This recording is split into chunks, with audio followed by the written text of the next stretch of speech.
selesaikan S1 saya 3 tahun 10 bulan selesai. 3 tahun 10 bulan belajarnya bahasa Arab, diktatnya bahasa Arab, dosennya orang Arab.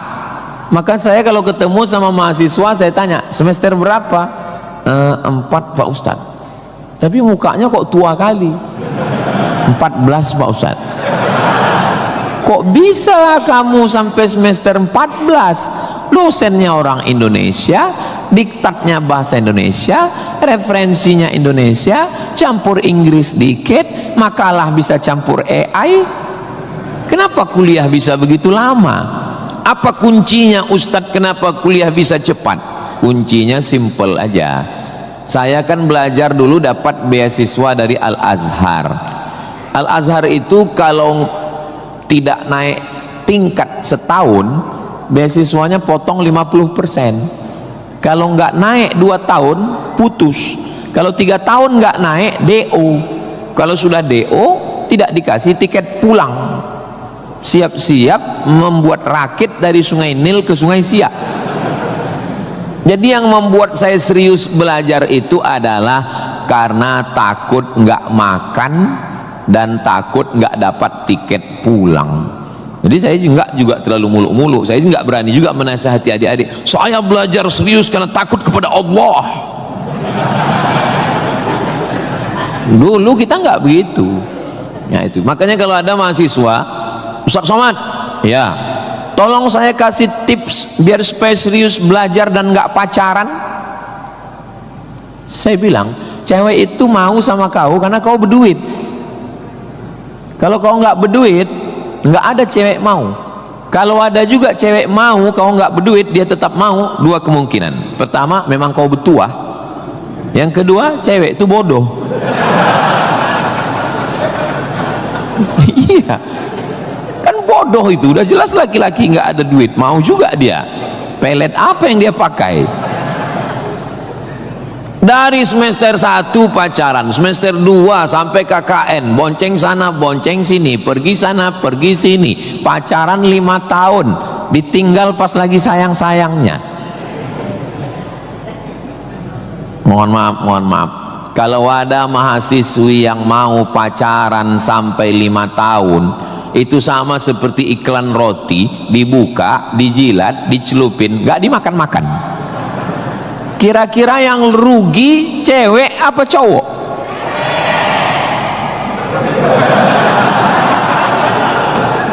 Kalau sudah tahu rugi masih mau pacaran, berarti itu IQ-nya di bawah rata-rata itu. Itu pasti nggak lulus di Unsri itu.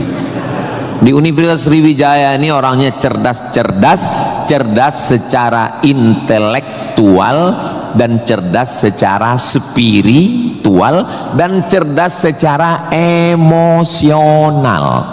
Cinta, benci, marah, sayang, kecewa, bahagia, itu semuanya adalah emosional. Bahwa kamu jatuh cinta, kalau ada mahasiswa jatuh cinta sama mahasiswi, bersyukurlah, berarti kau nggak homo. Tapi ketika cintamu itu mengalahkan prestasi studi, ingat, orang tuamu bersusah-susah di kampung, kepala jadi kaki, kaki jadi kepala, dia bertani sawah di kampung. Pagi waktu dia mau pergi ke sawah masih bisa dibedakan mana bapakmu, mana sapi. Begitu pulang sore sama bentuknya. Tiba-tiba kamu di kampus menjadi foto model, menjadi, nggak usahlah diteruskan, menyakitkan hati. Kenapa ceramah Ustaz Somad ini kok menyinggung saya terus ya? Kunci mendengar ceramah Ustaz Somad itu satu, jangan tersinggung. Ada beberapa orang tersinggung, pulang meninggal.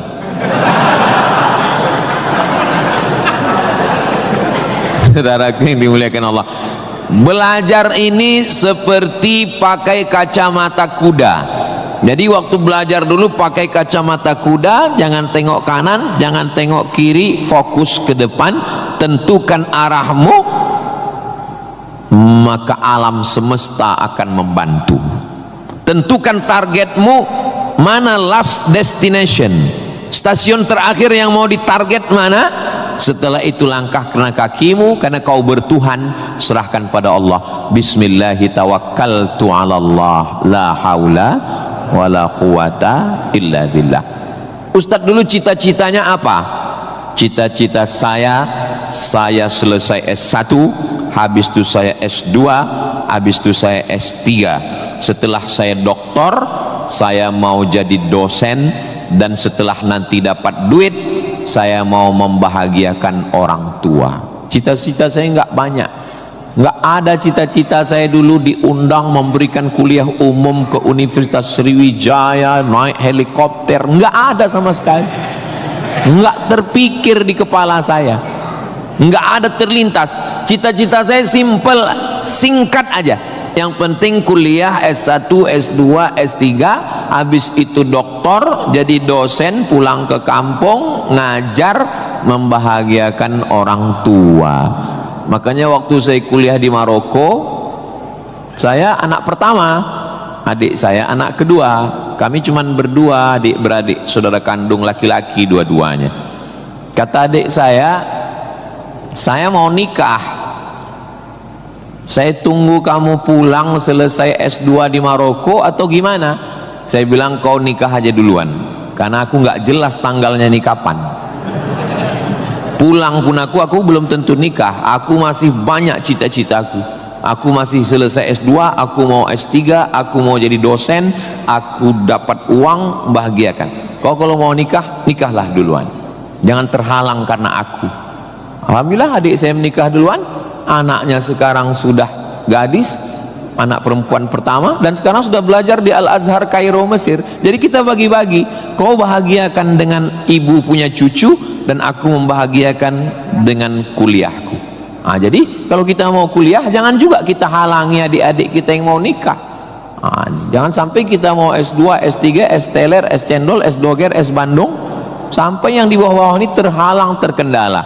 Nah, tapi insya Allah adik-adik semua sesuai dengan apa spesialisasi kita. Jangan belajar di tempat yang kita nggak minat, nggak suka, akhirnya kita menderita.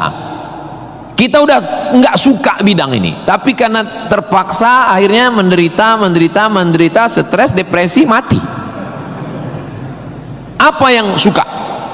Ini Pak Ustadz, anak saya ini dari kecil memang saya lihat kemana-mana bawa martil Pak Ustadz. Masuk fakultas hukum, jadi hakim konstitusi. Insya Allah. Nggak lulus Pak Ustadz, jadi tukang. Mohon maaf Pak tukang, jangan tersinggung. Karena masjid ini selesai juga karena ada tukang. Anak saya ini kemana-mana bawa jarum suntik Pak Ustadz, fakultas kedokteran. Nggak lulus, pecandu narkoba. Nah, jadi kemana arah kita? Ustadz Somad dulu biasanya anak itu dari kecil sudah kelihatan itu bakatnya kemana. Saya tanya sama emak saya, aku mak dulu kecil kemana arahku? Kau dulu, kata emak saya, kalau kusuruh beli gula sama beli minyak ke warung nggak pulang-pulang. Kenapa? Cerita sama orang di warung itu, cerita. Kalau lagi keluar main dulu itu, kalau masuk kelas jam istirahat itu dulu namanya keluar main. Bapak Zul gitu juga? Berarti udah tua. Anak sekarang nggak tahu, sebaya kita berarti sama-sama 28 tahun. Masalah umur ini kan bukan masalah angka, tapi masalah rasa. Saya terus terang, kalau di tempat lain saya ceramah saya merasa tua, tapi di Unsri ini rasa semester 7 ini sekarang.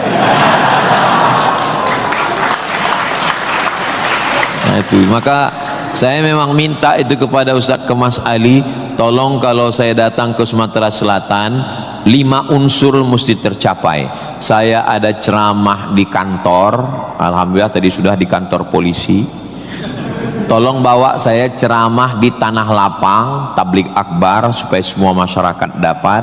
Yang ketiga ceramah di masjid supaya ada pengajian yang betul-betul ngaji, biasanya subuh. Yang keempat adalah ceramah di spesialisasi. Kadang ceramah di IDI, Ikatan Dokter Indonesia, ceramah di PERADI, Persatuan Advokat Indonesia. Kemudian satu lagi di kampus. Kenapa saya minta kampus? Karena kampus ini masa depan. Kalau panti jompo itu masa lalu.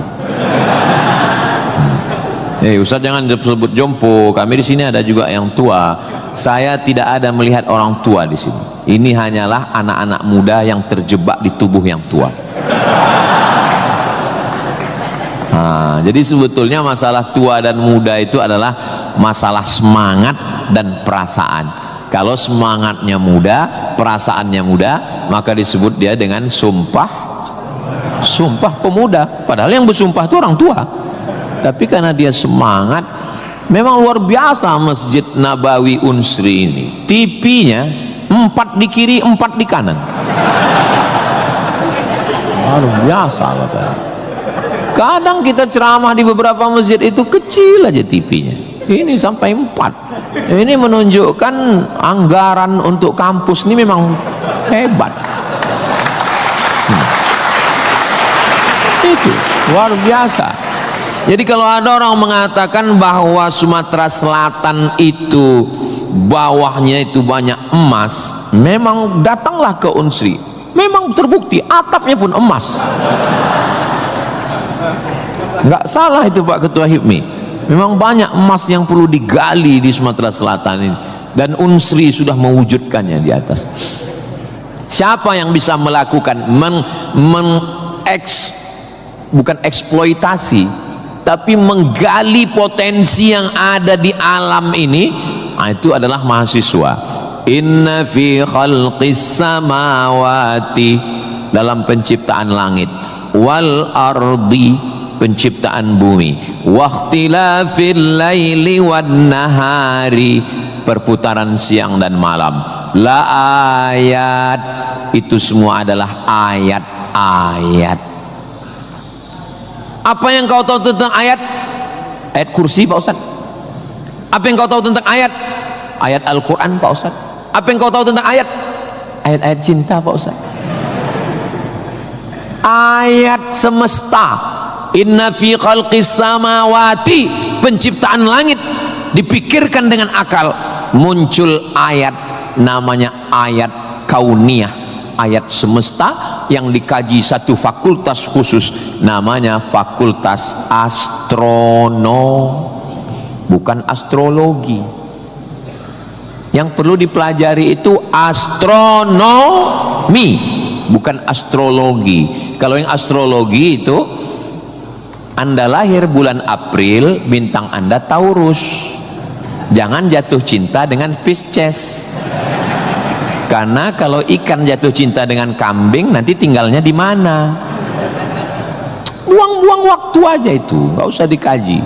Tapi ketika berpikir tentang astronomi, tentang ilmu langit, maka umat Islam sudah lama mengkaji itu yang disebut dengan ilmu falak. Ilmu falak itu yang dipakai oleh Badan Lembaga Hisab dan Ru'yah. Hisab artinya perhitungan, menghitung bagaimana tingginya matahari, bulan di atas ufuk. Kenapa terjadi persimpangan antara NU dengan Muhammadiyah tentang penetapan 1 Ramadan dan 1 Syawal? Itu berawal dari titik astronomi. Karena menurut Muhammadiyah, kalau sudah nampak 1 hilal, walaupun dia tingginya 0,5 derajat atau 1 derajat, maka itu sudah dianggap sebagai hilal. Tapi menurut NU, Perti, Persis, Al-Wasliyah, Nahdlatul Ulama, maka mereka mensyaratkan sesuai syarat Mabim, Malaysia, Brunei, Indonesia, Singapura, mensyaratkan mesti 3 derajat. 3 derajat baru dianggap sebagai hilal. Kalau 1 belum dianggap sebagai hilal. Kata Muhammadiyah 1 pun hilal. Kata NU 3 baru hilal. Akhirnya datang wakil presiden Indonesia namanya Bapak Yusuf Kala. Pak JK duduk dengan NU dan Muhammadiyah. Kata Pak JK, gimana kalau NU turunkan satu, Muhammadiyah naikkan satu? Karena beliau kan pengusaha, bisnismen. Biar supaya ketemu titik temu. Ya nggak ketemu, karena ini metodologinya berbeda. Akhirnya karena nggak ketemu, itulah terjadi dua perbedaan. Maka umat Islam di Indonesia, dia saling menjaga perasaan masing-masing. Akhirnya masing-masing mengamalkan. Yang satu dengan 1 derajatnya, dengan 0,2-nya, yang satu. Dan nanti akan terulang lagi pada tanggal 20. Pada tanggal 19 hari Kamis 19 Maret itu nanti satu Indonesia akan mengeluarkan teropong untuk melihat astronomi, apakah nampak anak bulan atau tidak. Di Riau itu teropongnya dibeli dulu harganya 50 juta. Sejak dibeli sampai sekarang nggak pernah nampak hilal. Ustaz kok tahu? Teman saya kebetulan salah satu yang bekerja di situ. Dia pernah posting gambar di teropong. Saya tanya, apa yang nampak? Dibilangnya gaji 13 katanya.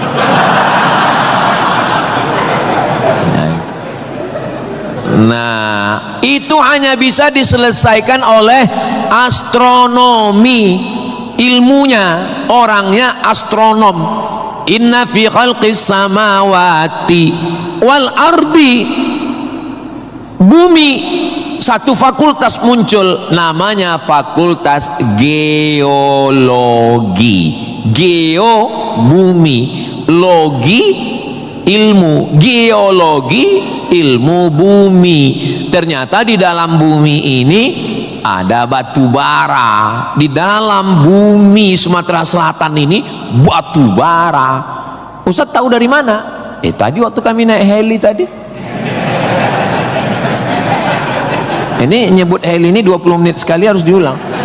Waktu kami tadi naik itu di Sungai Musi, di bawah banyak sekali kapal-kapal membawa batu bara. Batu bara itu di dalam tanah, tapi kalau di Sumatera Utara di atas tanah. Abdul Somad batu bara.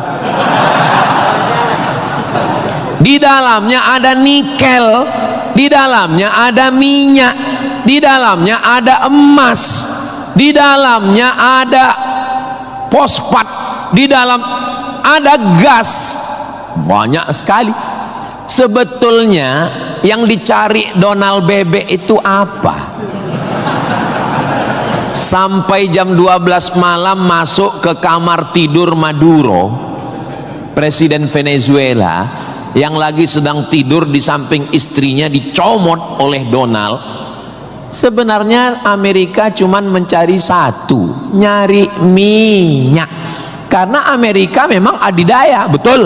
Amerika memang kaya, betul. Tapi Amerika nggak punya minyak, maka dia mesti ngambil Venezuela. Tapi minyak Venezuela ini juga nggak aman, maka dia perlu minyak yang aset paling besar di dunia. Di mana itu? Iran. Itu enaknya ceramah di Unsri ini, nyambung. Di mana? Saya bilang Iran. Dulu nama presidennya Reza Pahlavi, bisa diatur oleh Amerika, tapi kemudian datanglah pemimpin spiritual namanya Ayatollah Khomeini tahun 79 tahun 80, maka semua perusahaan Eropa, Amerika stop, nggak boleh masuk. Akhirnya dia diembargo selama 46 tahun. Gimana cara dia bisa hidup 46 tahun? Jual minyaknya kemana? Amerika nggak mau beli minyaknya, Eropa juga nggak mau. Kenapa Iran tetap bisa tumbuh? Dia jualnya ke Rusia dan Cina. Ada ilmu khusus yang mengkaji ini. Ilmu apa namanya? Geopolitik. Geo dunia, politik. Jadi politiknya bukan antar pilkada kabupaten, tapi geopolitik dunia. Maka Ayatullah ini mesti digulingkan. meninggal Ayatullah Ruhollah Khomeini, digantikan penerusnya namanya Ayatollah Ali Khamenei. Khamenei mesti dibunuh karena dialah pemimpin spiritual, maka diserang, akhirnya meninggal. Mereka lupa, Amerika lupa, dia sangka kalau kepalanya dipotong ini mati. Mereka lupa bahwa Iran pernah berperang 8 tahun dengan Irak. Siapa yang membiayai Irak waktu itu menghantam Iran? Amerika. Siapa yang disuruh menghabisi? Saddam Hussein. Saddam bantai. Sebetulnya itu latihan perang. Maka ketika dihajar, menurut Donald Trump 4 hari saja untuk menyelesaikan Iran. Begitu 4 hari tidak selesai, dia ngajak genjatan senjata. Lalu apa jawab Iran? Kau yang memulai, kami yang mengakhiri. Begitu jantannya. Kalau mau ambil minyak Venezuela, tumbangkan Maduro. Kalau mau ambil minyak Irak, tumbangkan Saddam. Kalau mau ambil minyak Libya, tumbangkan Gaddafi. Maka Gaddafi tumbang, Saddam tumbang, Ayatollah tumbang, Maduro tumbang. Kalau mau ambil minyak Indonesia,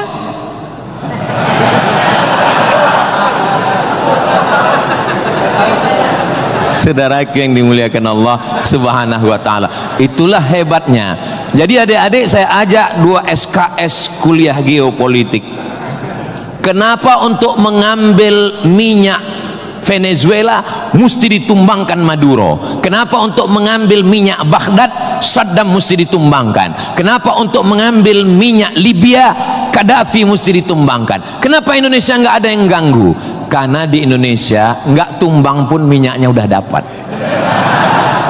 Saudara yang dimuliakan Allah Subhanahu wa ta'ala, sebetulnya dulu nggak tahu adik-adik belajar sejarah gimana, tapi kalau saya dulu belajar sejarah, Belanda datang ke Indonesia ingin mencari rempah-rempah,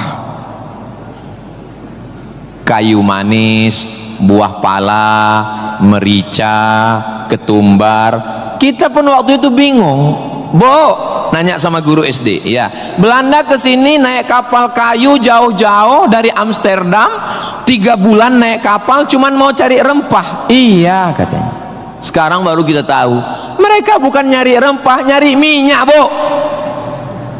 Ini udah di kapling-kaplingnya. Papua emas, Sulawesi nikel. Ada satu pulau namanya Pulau Emas, Swarna Dwipa. Swarna Dwipa artinya pulau emas, nama lain dari Sumatera. Dulu ketika Portugis, ada satu negara namanya Portugal, orangnya namanya Portugis. Portugis dengan Portugal itu sama, cuman beda, nama negaranya Portugal, orangnya Portugis. Portugal itu bukan persatuan orang tua gatal. Mereka inilah yang datang untuk mengambil cengkeh ke Tidore dan Ternate, Sumatera, Kalimantan, Sulawesi. Antara Sulawesi dan Papua ada kerajaan kecil Tidore dan Ternate. Tanaman yang mereka cari adalah cengkeh, karena cengkeh hanya tumbuh di Tidore dan Ternate. Ketika mereka ambil bibit cengkeh mau ditanam di Eropa, musim dingin mati. Indonesia ini potensinya luar biasa. Tidak ada negara miskin, yang ada adalah negara salah kelola. Ustaz sedang bicara Indonesia? Tidak, negara kita kaya. Saya bicara tentang Konoha.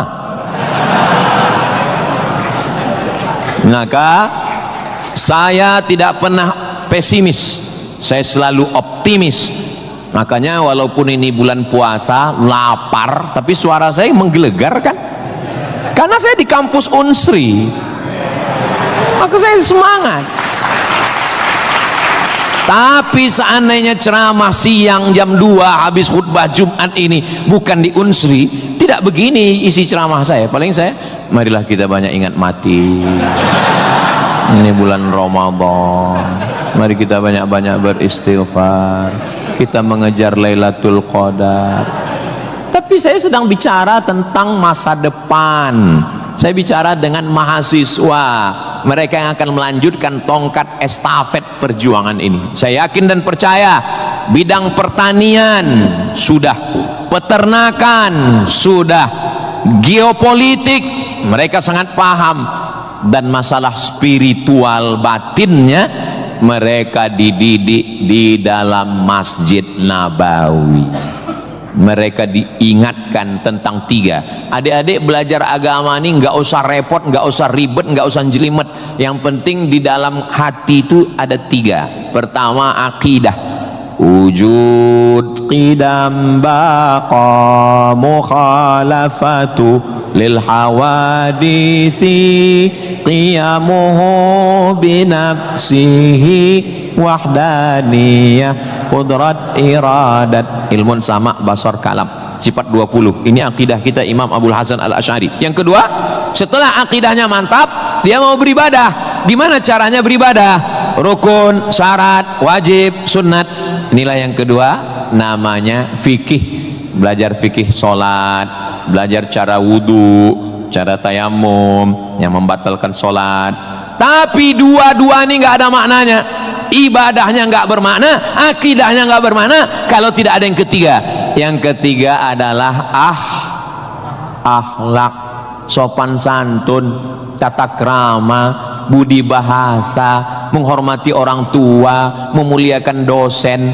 Saya sangat bisa untuk ceramah berdiri naik di atas ini, bisa. Kalau mau saya tadi minta sama panitia, Pak panitia izin saya mau naik ke atas, boleh. Lalu kenapa saya nggak naik ke atas? Karena saya segan tapak kaki saya di atas kepala Pak Rektor.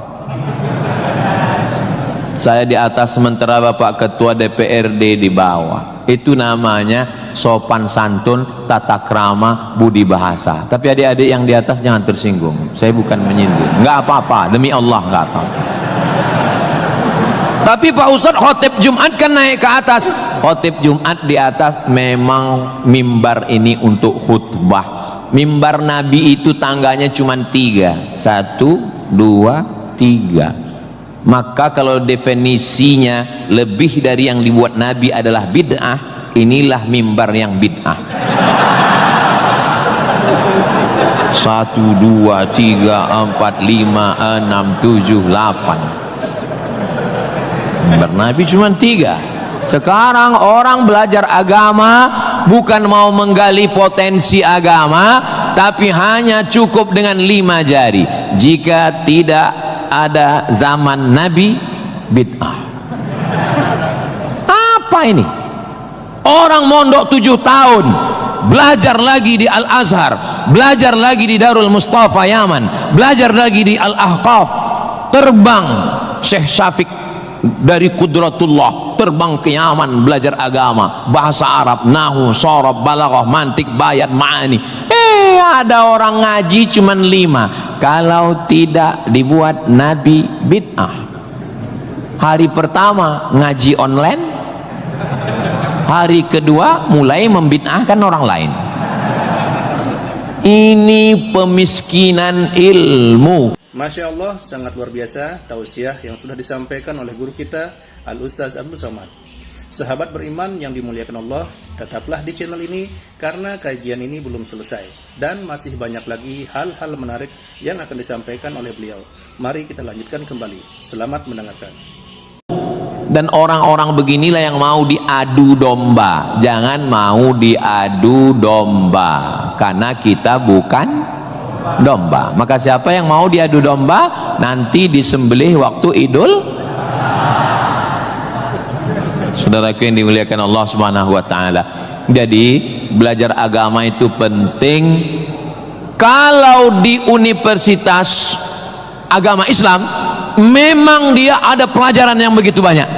Tapi di universitas umum mereka belajar 2 SKS, 16 tatap muka, potong mid semester, potong pertemuan pertama, potong libur banjir, asap dan mati lampu. Hanya tinggal 5 pertemuan, apa yang bisa diambil dari situ? Tapi saya optimis di Palembang, di Sumatera Selatan, orang tidak hanya ngaji di kampus, tapi juga ngaji di masjid. Bulan Ramadan ini pengajian penuh, kultum subuh, kultum duha, kultum zuhur, kultum asar, kultum menjelang berbuka, kultum habis isya menjelang tarawih, tambah malam 10 terakhir kultum iktikaf.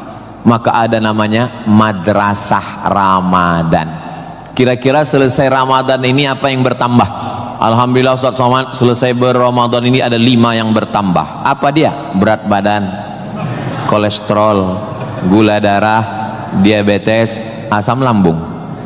Mudah-mudahan selesai Ramadan ini kita sehat walafiat semuanya insyaallah. Ustaz Somad ceramahnya jangan lewat dari jam 2.30. Kenapa? Karena kalau lewat Ustadz ditinggalkan helikopter. Begitu arahan tadi. Saya sebetulnya mau berlama-lama dengan adik-adik sekalian, karena saya nyaman ceramah di Unsri ini. Tapi apalah daya, memang sedap makan ikan gulama dimakan sambil nonton Harry Potter. Saya tidak bisa berlama-lama karena takut ditinggalkan helikopter. Itulah yang dapat saya sampaikan pada kesempatan yang baik dan mulia ini. Adapun tepuk tangan yang kurang semangat saya maklum karena lapar semuanya. Kepada Bapak Rektor dan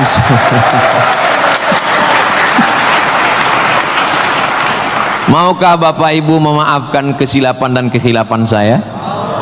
Di akhir majelis saya tutup dengan satu pantun penutup. Menangkap puyuh di Bukit Selasih. Thank you dan terima kasih. Assalamualaikum warahmatullahi wabarakatuh. Tadi dipesankan Ustaz langsung baca doa, Allahumma ja'al hadhil jami'ata jami'atan mubarakatan fiha. Ya Allah, jadikanlah Universitas Sriwijaya universitas yang penuh dengan keberkahan. Allahumma jazi asatidatina, berikanlah balasan terbaik kepada Bapak Rektor, Wakil Rektor, Dekan, Wakil Dekan, Ketua Jurusan, dosen-dosen kami ya Allah.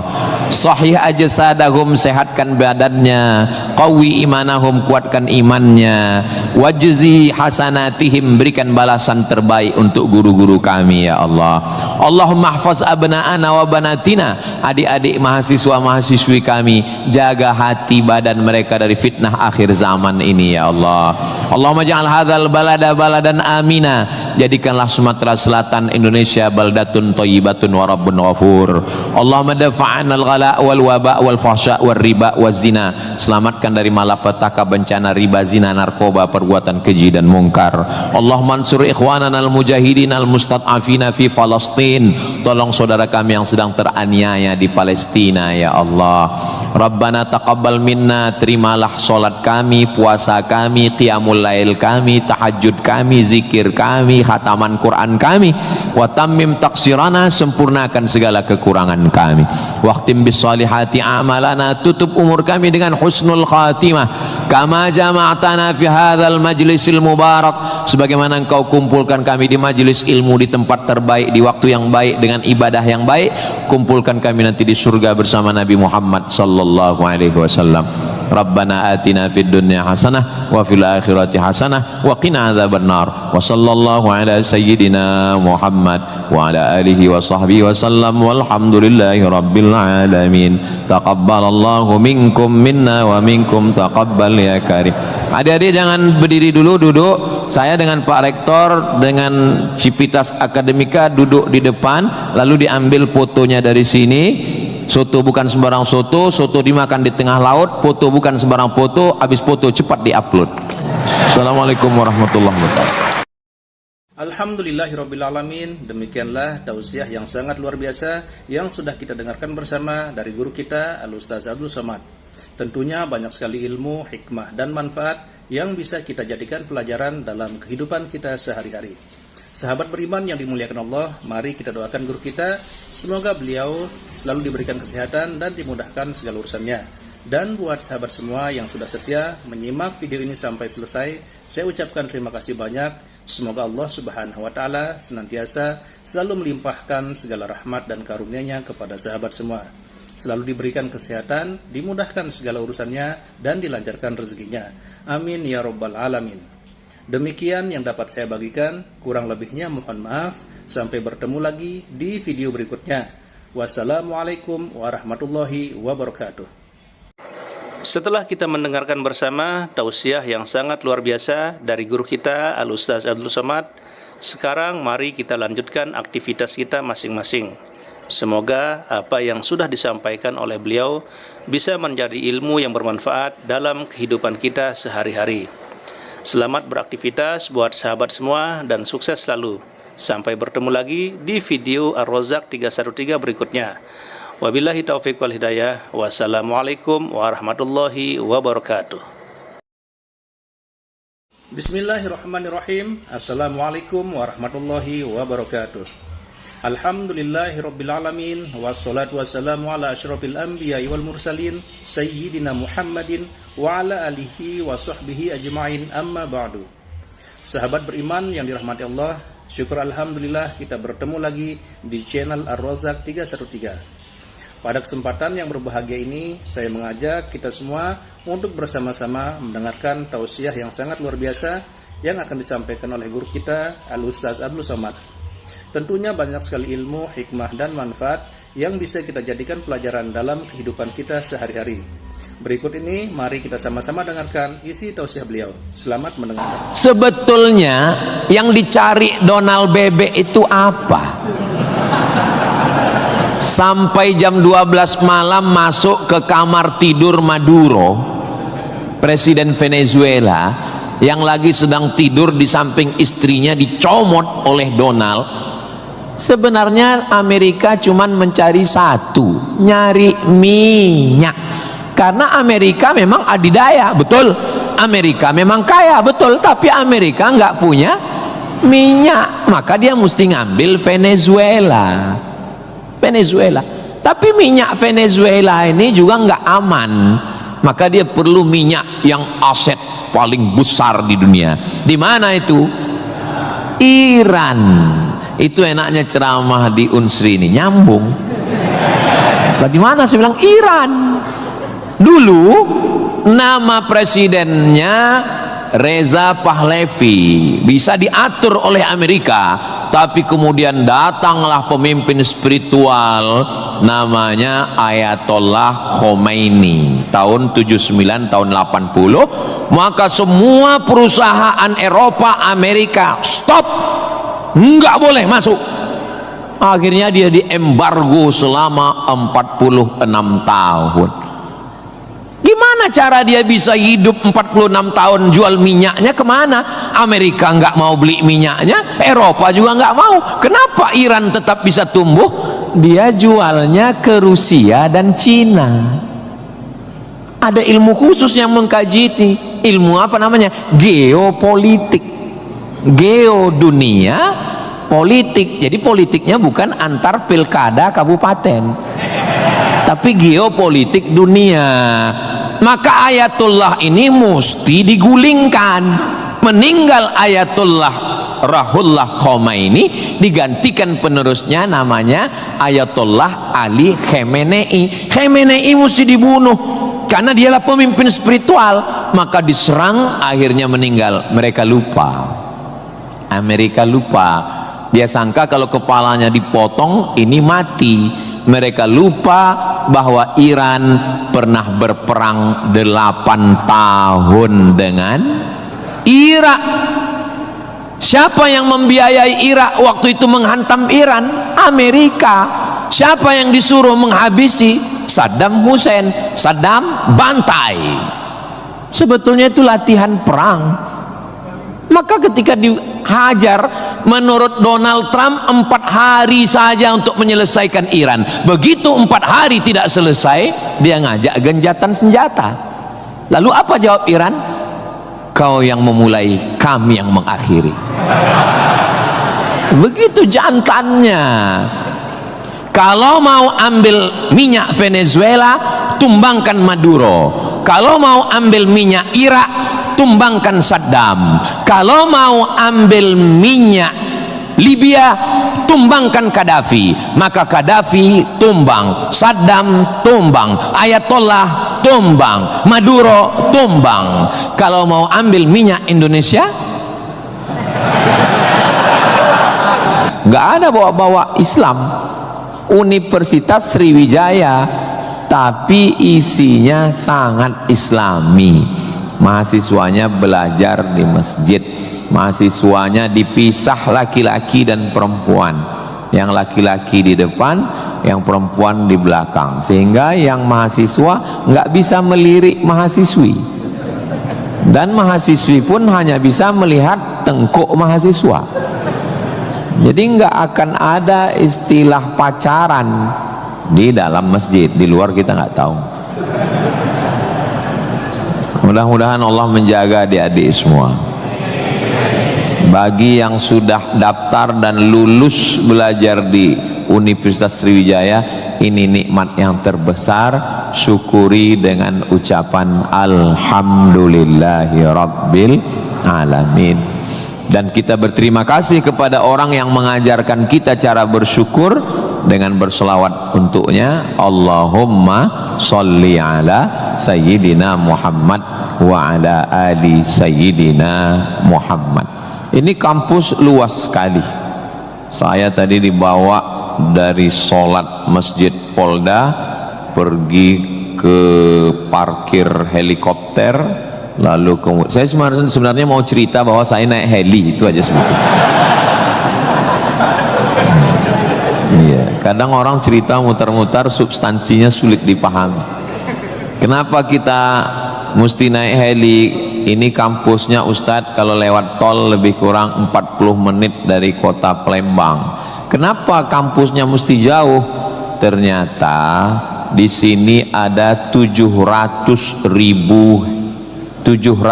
hektar kampus yang begitu luas, dan di sini tidak hanya manusia, monyet pun jumpa tadi. Jadi kampus itu idealnya memang begitu. Jangan sampai fakultas pertanian nggak pernah megang tanah, beternak ikan di atas kertas. Fakultas peternakan, fakultas perikanan, tapi nggak pernah megang ikan, hanya presentasi makalah. Begitu lulus kerja jadi teller di bank, nggak nyambung. Maka di sini praktek. Tadi saya diberitahu oleh Bapak Ketua HIPMI, Ustadz Somad, ini tempat praktek pertanian. Masya Allah. Negara kita ini, kami dari atas tadi, gemah ripah loh jenawi, tongkat dan batu jadi tanaman, hijau untayan katulistiwa, tapi berasnya impor. Kenapa? Padahal tanah begitu luas. Menunggu sarjana-sarjana pertanian dari Universitas Sriwijaya. Begitu. Kenapa enggak kita tanam? Kalau kita tanam otomatis tanah kita berkah. Kalau sudah dia nanam padi, pasti dia malam berdoa sama Allah, tumbuhkan padiku, berkahkan rezekiku, turunkan hujannya. Kalau sudah ditanam, otomatis ekonomi bangkit, orang akan bekerja, otomatis padi tadi akan dibawa ke kilang padi untuk mengupas kulit padi jadi beras. Berasnya diperdagangkan, diniagakan di pasar-pasar hidup. Tapi tidak semua orang mau. Kenapa? Karena dengan import ada fee, ada uang masuk, ada kejahatan, membunuh petani, membunuh pedagang, akhirnya orang dininabobokan. Jadi solusinya apa? Solusinya semua mesti berangkat dari kampus. Kampus apa? Kampus Universitas Sriwijaya. Ustadz beberapa kali nih nyebut Universitas Sriwijaya, dia memang setiap 5 menit sekali disebut. Terus kalau orang belajar di Universitas Sriwijaya ini, Ustadz Somad dapat apa? Saya dapat amal jariah dari alumni-alumni yang membangun Indonesia menuju Indonesia Emas 2045 insyaallah. Universitas Sriwijaya bukan swasta, negeri. Orang berbondong-bondong nasional dari Sabang sampai Papua mau daftar ke sini. Yang sudah lulus, alhamdulillah. Yang belum lulus, berusaha, bertawakal, berdoa, insya Allah. Enggak lulus-lulus, innalillah. Sudah lulus, belajar, banggakan orang tua. Enggak usah dulu matanya jelalatan, lirik sana, lirik sini, nembak cewek, enggak diterima, cinta ditolak, kapak bertindak. Enggak usah. Serius aja belajar. Saya jadi mahasiswa sama seperti adik-adik. Saya sampai di Kairo 5 September 1998. Belajar 99, 2000, 2001, 2002. 4 tahun saya di Mesir, tidak pernah pacaran sekalipun. Makanya saya ngomong sekarang ringan. Coba kalau saya dulu playboy cap gayung, susah saya ngomong. Jadi apa yang kita rasakan waktu kuliah dulu, ya kita lah ngomongnya cair aja.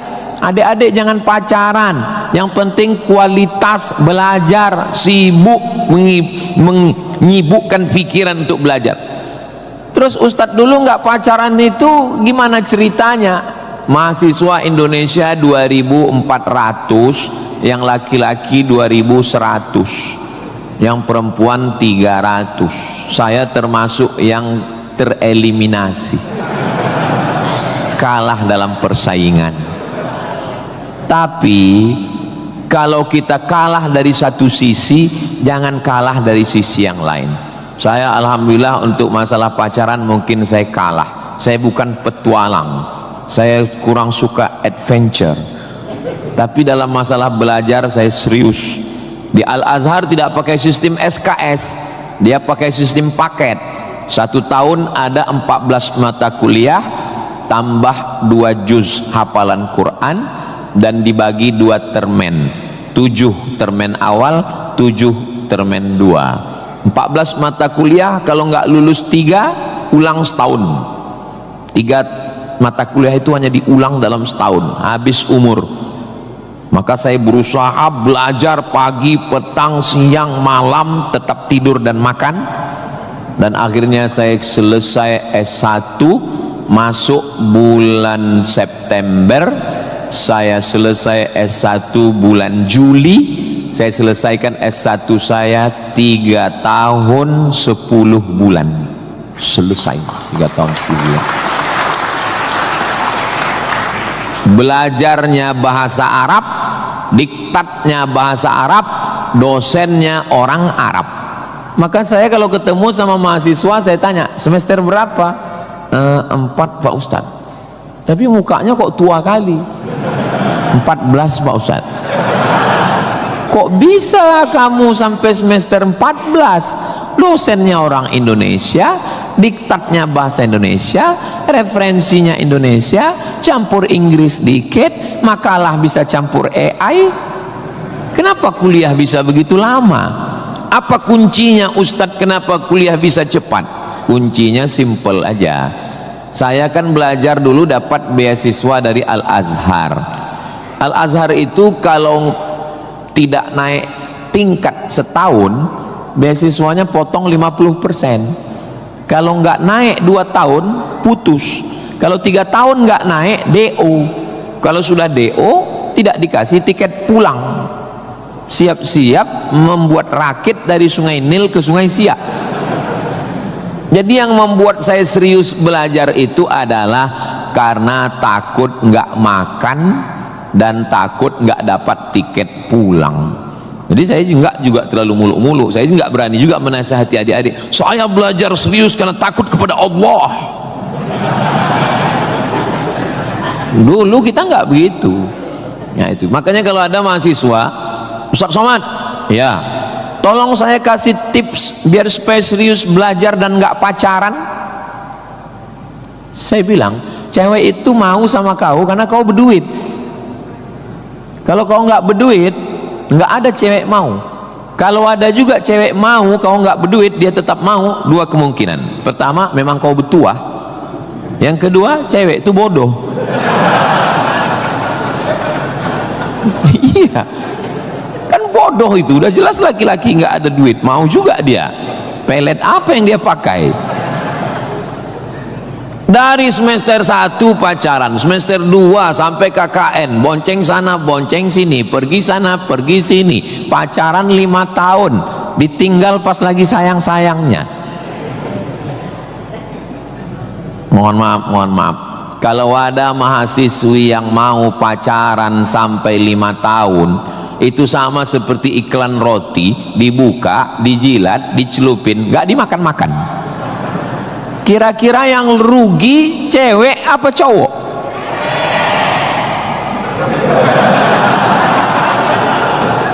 Kalau sudah tahu rugi masih mau pacaran, berarti itu IQ-nya di bawah rata-rata itu.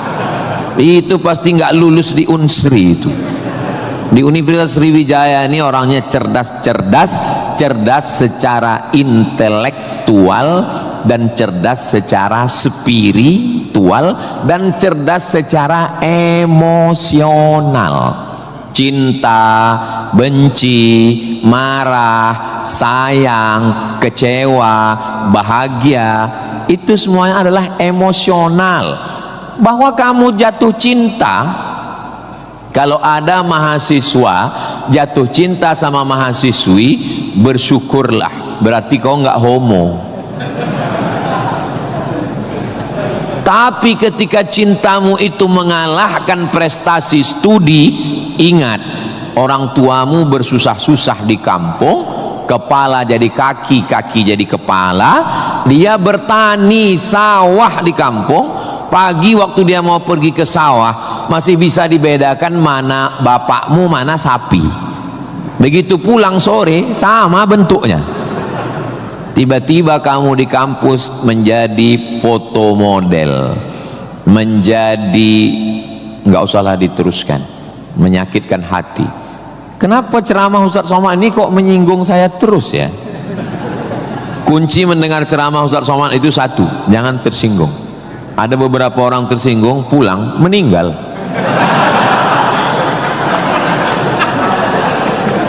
Saudaraku yang dimuliakan Allah, belajar ini seperti pakai kacamata kuda. Jadi waktu belajar dulu pakai kacamata kuda, jangan tengok kanan, jangan tengok kiri, fokus ke depan, tentukan arahmu, maka alam semesta akan membantu.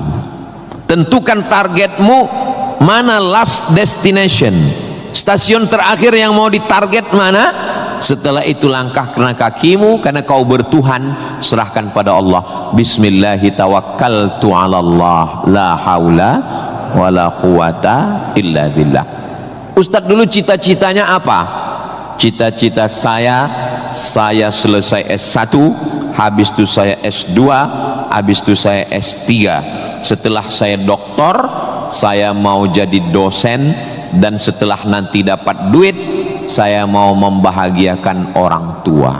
Cita-cita saya nggak banyak, nggak ada cita-cita saya dulu diundang memberikan kuliah umum ke Universitas Sriwijaya, naik helikopter, nggak ada sama sekali, nggak terpikir di kepala saya, nggak ada terlintas. Cita-cita saya simple, singkat aja.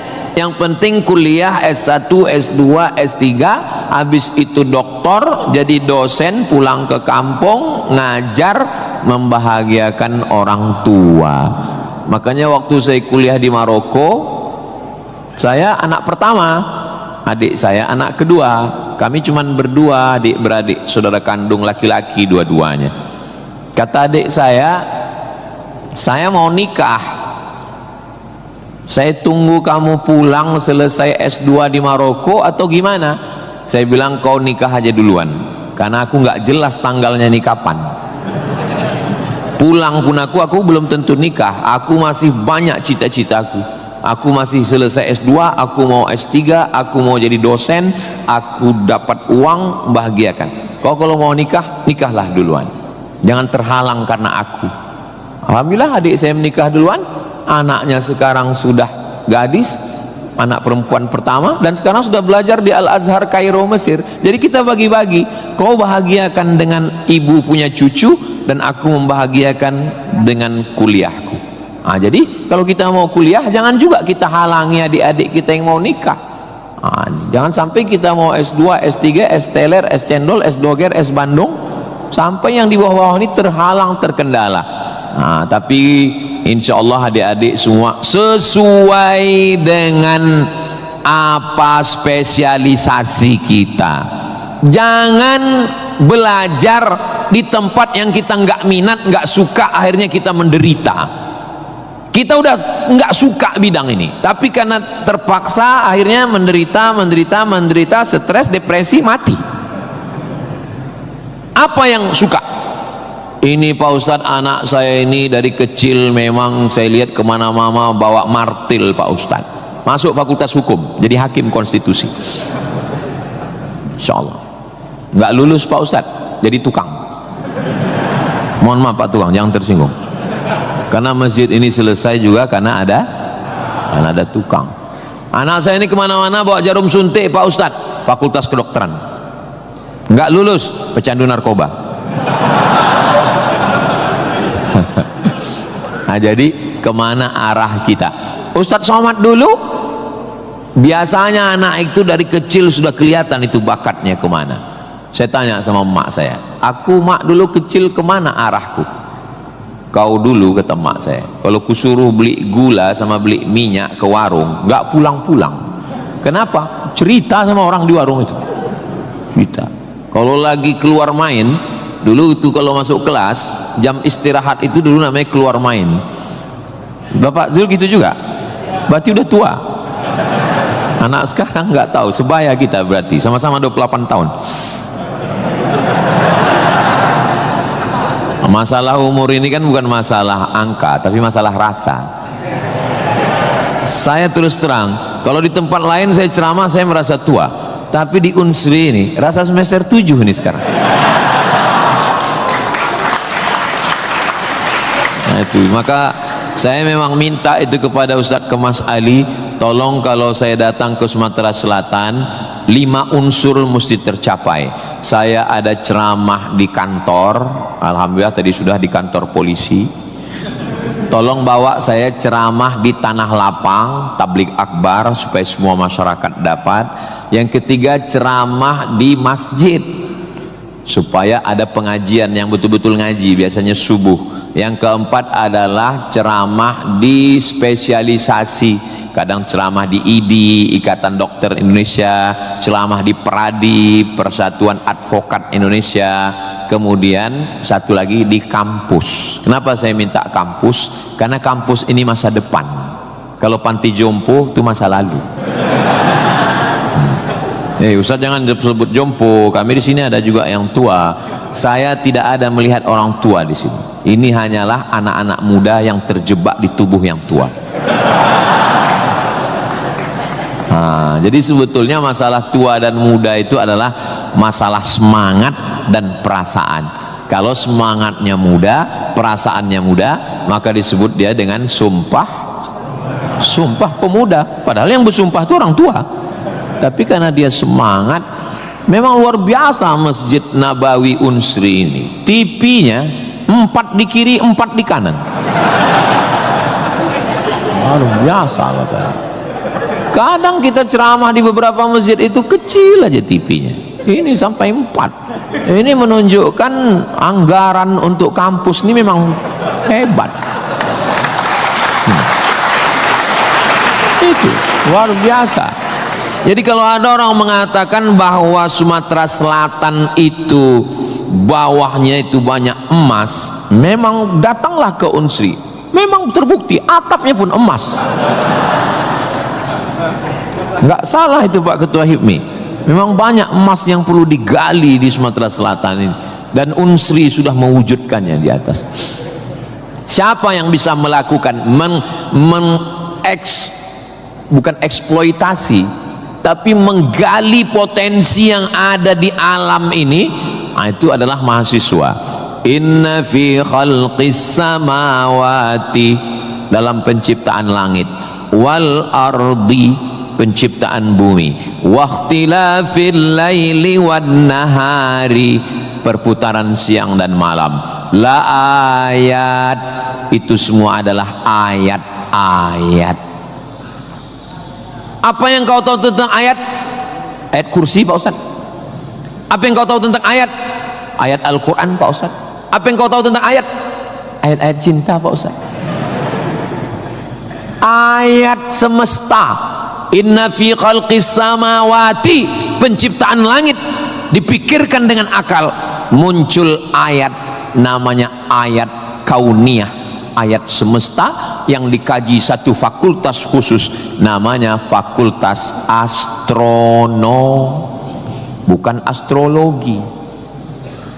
Yang perlu dipelajari itu astronomi, bukan astrologi. Kalau yang astrologi itu, Anda lahir bulan April, bintang Anda Taurus, jangan jatuh cinta dengan Pisces, karena kalau ikan jatuh cinta dengan kambing, nanti tinggalnya di mana?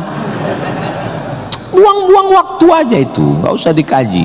Tapi ketika berpikir tentang astronomi, tentang ilmu langit, maka umat Islam sudah lama mengkaji itu yang disebut dengan ilmu falak. Ilmu falak itu yang dipakai oleh Badan Lembaga Hisab dan Ru'yah. Hisab artinya perhitungan, menghitung bagaimana tingginya matahari, bulan di atas ufuk. Kenapa terjadi persimpangan antara NU dengan Muhammadiyah tentang penetapan 1 Ramadan dan 1 Syawal? Itu berawal dari titik astronomi, karena menurut Muhammadiyah, kalau sudah nampak 1 hilal, walaupun dia tingginya 0,5 derajat atau 1 derajat, maka itu sudah dianggap sebagai hilal. Tapi menurut NU, Perti, Persis, Al-Wasliyah, Nahdlatul Ulama, maka mereka mensyaratkan sesuai syarat Mabim, Malaysia, Brunei, Indonesia, Singapura, mensyaratkan mesti 3 derajat. 3 derajat baru dianggap sebagai hilal. Kalau 1 belum dianggap sebagai hilal. Kata Muhammadiyah 1 pun hilal, kata NU 3 baru hilal. Akhirnya datang wakil presiden Indonesia, namanya Bapak Yusuf Kala. Pak JK duduk dengan NU dan Muhammadiyah. Kata Pak JK, gimana kalau NU turunkan 1, Muhammadiyah naikkan 1? Karena beliau kan pengusaha, bisnismen, biar supaya ketemu titik temu. Ya nggak ketemu, karena ini metodologinya berbeda. Akhirnya karena nggak ketemu, itulah terjadi 2 perbedaan. Maka umat Islam di Indonesia, dia saling menjaga perasaan masing-masing. Akhirnya masing-masing mengamalkan. Yang 1 dengan 1 derajatnya, dengan 0,2-nya, yang 1, dan nanti akan terulang lagi pada tanggal 20, pada tanggal 19, hari Kamis 19 Maret itu nanti satu Indonesia akan mengeluarkan teropong untuk melihat astronomi, apakah nampak anak bulan atau tidak. Di Riau itu teropongnya dibeli dulu harganya 50 juta, sejak dibeli sampai sekarang nggak pernah nampak hilal. Ustaz kok tahu? Teman saya kebetulan salah satu yang bekerja di situ, dia pernah posting gambar di teropong. Saya tanya, apa yang nampak? Dibilangnya gaji 13 katanya.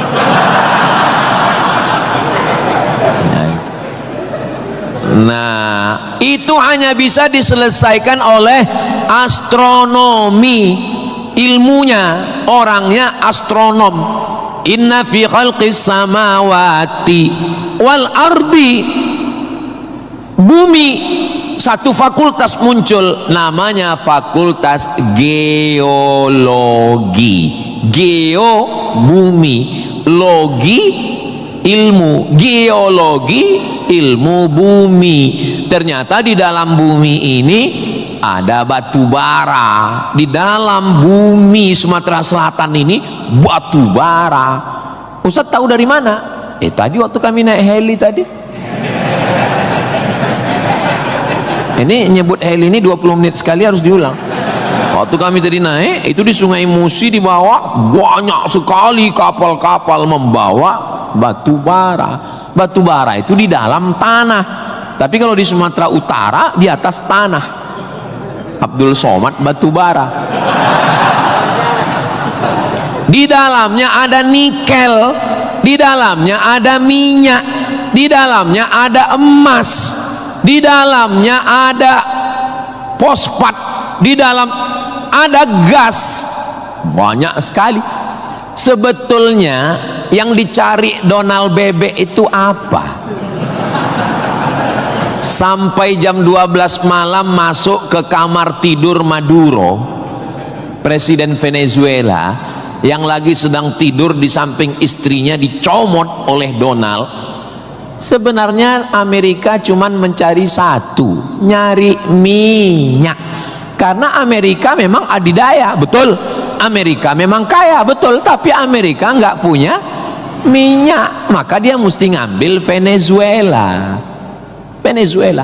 Tapi minyak Venezuela ini juga nggak aman, maka dia perlu minyak yang aset paling besar di dunia. Di mana itu? Iran. Itu enaknya ceramah di Unsri ini, nyambung. Bagaimana saya bilang Iran? Dulu nama presidennya Reza Pahlavi, bisa diatur oleh Amerika, tapi kemudian datanglah pemimpin spiritual namanya Ayatollah Khomeini tahun 79 tahun 80, maka semua perusahaan Eropa, Amerika stop, nggak boleh masuk. Akhirnya dia diembargo selama 46 tahun. Gimana cara dia bisa hidup 46 tahun? Jual minyaknya kemana? Amerika nggak mau beli minyaknya, Eropa juga nggak mau. Kenapa Iran tetap bisa tumbuh? Dia jualnya ke Rusia dan Cina. Ada ilmu khusus yang mengkaji ini. Ilmu apa namanya? Geopolitik. Geo dunia, politik. Jadi politiknya bukan antar pilkada kabupaten, tapi geopolitik dunia. Maka Ayatullah ini mesti digulingkan. Meninggal Ayatullah Ruhollah Khomeini, digantikan penerusnya namanya Ayatollah Ali Khamenei. Khamenei mesti dibunuh karena dialah pemimpin spiritual, maka diserang, akhirnya meninggal. Mereka lupa, Amerika lupa. Dia sangka kalau kepalanya dipotong ini mati. Mereka lupa bahwa Iran pernah berperang 8 tahun dengan Irak. Siapa yang membiayai Irak waktu itu menghantam Iran? Amerika. Siapa yang disuruh menghabisi? Saddam Hussein. Saddam bantai. Sebetulnya itu latihan perang. Maka ketika dihajar, menurut Donald Trump 4 hari saja untuk menyelesaikan Iran. Begitu 4 hari tidak selesai, dia ngajak genjatan senjata. Lalu apa jawab Iran? Kau yang memulai, kami yang mengakhiri. Begitu jantannya. Kalau mau ambil minyak Venezuela, tumbangkan Maduro. Kalau mau ambil minyak Irak, tumbangkan Saddam. Kalau mau ambil minyak Libya, tumbangkan Gaddafi. Maka Gaddafi tumbang, Saddam tumbang, Ayatollah tumbang, Maduro tumbang. Kalau mau ambil minyak Indonesia,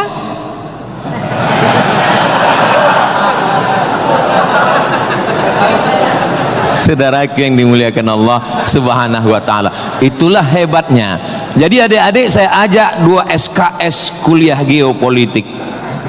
Kenapa untuk mengambil minyak Venezuela mesti ditumbangkan Maduro? Kenapa untuk mengambil minyak Baghdad Saddam mesti ditumbangkan? Kenapa untuk mengambil minyak Libya Gaddafi mesti ditumbangkan? Kenapa Indonesia nggak ada yang ganggu?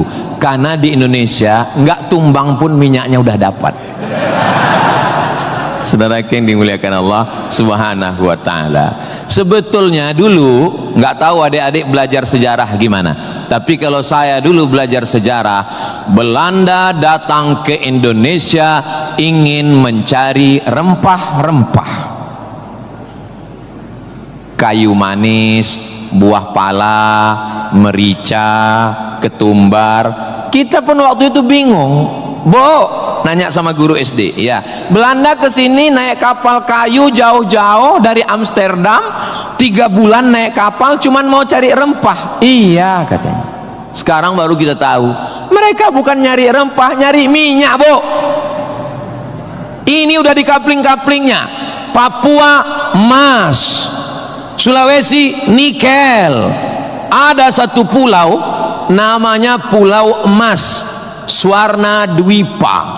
Swarna Dwipa artinya pulau emas, nama lain dari Sumatera. Dulu ketika Portugis, ada satu negara namanya Portugal, orangnya namanya Portugis. Portugis dengan Portugal itu sama, cuman beda nama negaranya Portugal, orangnya Portugis. Portugal itu bukan persatuan orang tua gatal. Mereka inilah yang datang untuk mengambil cengkeh ke Tidore dan Ternate, Sumatera, Kalimantan, Sulawesi. Antara Sulawesi dan Papua ada kerajaan kecil Tidore dan Ternate. Tanaman yang mereka cari adalah cengkeh, karena cengkeh hanya tumbuh di Tidore dan Ternate. Ketika mereka ambil bibit cengkeh mau ditanam di Eropa, musim dingin mati. Indonesia ini potensinya luar biasa. Tidak ada negara miskin, yang ada adalah negara salah kelola. Ustaz sedang bicara Indonesia? Tidak, negara kita kaya. Saya bicara tentang Konoha. Maka saya tidak pernah pesimis, saya selalu optimis.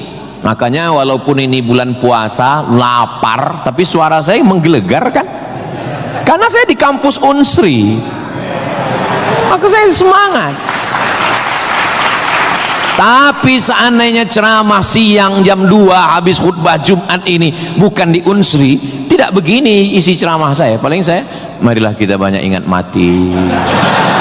Ini bulan Ramadan, mari kita banyak-banyak beristighfar, kita mengejar Lailatul Qadar. Tapi saya sedang bicara tentang masa depan. Saya bicara dengan mahasiswa, mereka yang akan melanjutkan tongkat estafet perjuangan ini. Saya yakin dan percaya bidang pertanian sudah, peternakan sudah, geopolitik mereka sangat paham, dan masalah spiritual batinnya mereka dididik di dalam Masjid Nabawi. Mereka diingatkan tentang 3. Adik-adik belajar agama ini nggak usah repot, nggak usah ribet, nggak usah jelimet. Yang penting di dalam hati itu ada 3. Pertama, akidah. Wujud qidam baqa mukhalafatu lil hawadisi qiyamuhu binafsihi wahdaniyah qudrat iradat ilmun sama basar kalam sifat 20. Ini akidah kita Imam Abul Hasan Al-Asy'ari. Yang kedua, setelah akidahnya mantap, dia mau beribadah. Gimana caranya beribadah? Rukun, syarat, wajib, sunnat. Inilah yang kedua, namanya fikih. Belajar fikih sholat, belajar cara wudhu, cara tayamum yang membatalkan sholat. Tapi dua-dua ini nggak ada maknanya. Ibadahnya nggak bermakna, akidahnya nggak bermakna kalau tidak ada yang ketiga. Yang ketiga adalah akhlak, sopan santun, tata krama, budi bahasa, menghormati orang tua, memuliakan dosen. saya sangat bisa untuk ceramah berdiri naik di atas ini, bisa. Kalau mau saya tadi minta sama panitia, Pak panitia izin saya mau naik ke atas, boleh. Lalu kenapa saya nggak naik ke atas? Karena saya segan tapak kaki saya di atas kepala Pak Rektor. Saya di atas sementara Bapak Ketua DPRD di bawah. Itu namanya sopan santun, tata krama, budi bahasa. Tapi adik-adik yang di atas jangan tersinggung. Saya bukan menyindir. Enggak apa-apa, demi Allah enggak apa-apa. Tapi Pak Ustadz khotib Jumat kan naik ke atas. Khotib Jumat di atas memang mimbar ini untuk khutbah. Mimbar Nabi itu tangganya cuma 3. 1, 2, 3. Maka kalau definisinya lebih dari yang dibuat Nabi adalah bid'ah, inilah mimbar yang bid'ah. 1, 2, 3, 4, 5, 6, 7, 8. Mimbar Nabi cuma 3. Sekarang orang belajar agama bukan mau menggali potensi agama, tapi hanya cukup dengan 5 jari. Jika tidak ada zaman Nabi, bid'ah. Apa ini? Orang mondok 7 tahun, belajar lagi di Al-Azhar, belajar lagi di Darul Mustafa Yaman, belajar lagi di Al-Ahqaf, terbang Syekh Syafiq dari Qudratullah, terbang ke Yaman belajar agama, bahasa Arab, nahu, sorob, balaghah, mantik, bayat, ma'ani. Ada orang ngaji cuman 5. Kalau tidak dibuat Nabi, bid'ah. Hari pertama ngaji online, hari kedua mulai membid'ahkan orang lain. Ini pemiskinan ilmu. Masya Allah, sangat luar biasa tausiah yang sudah disampaikan oleh guru kita Al-Ustaz Abdul Somad. Sahabat beriman yang dimuliakan Allah, tetaplah di channel ini karena kajian ini belum selesai dan masih banyak lagi hal-hal menarik yang akan disampaikan oleh beliau. Mari kita lanjutkan kembali. Selamat mendengarkan.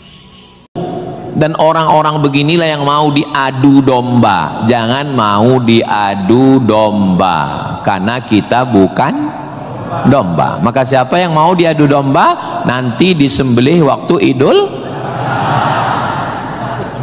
Saudaraku yang dimuliakan Allah Subhanahu wa taala. Jadi belajar agama itu penting.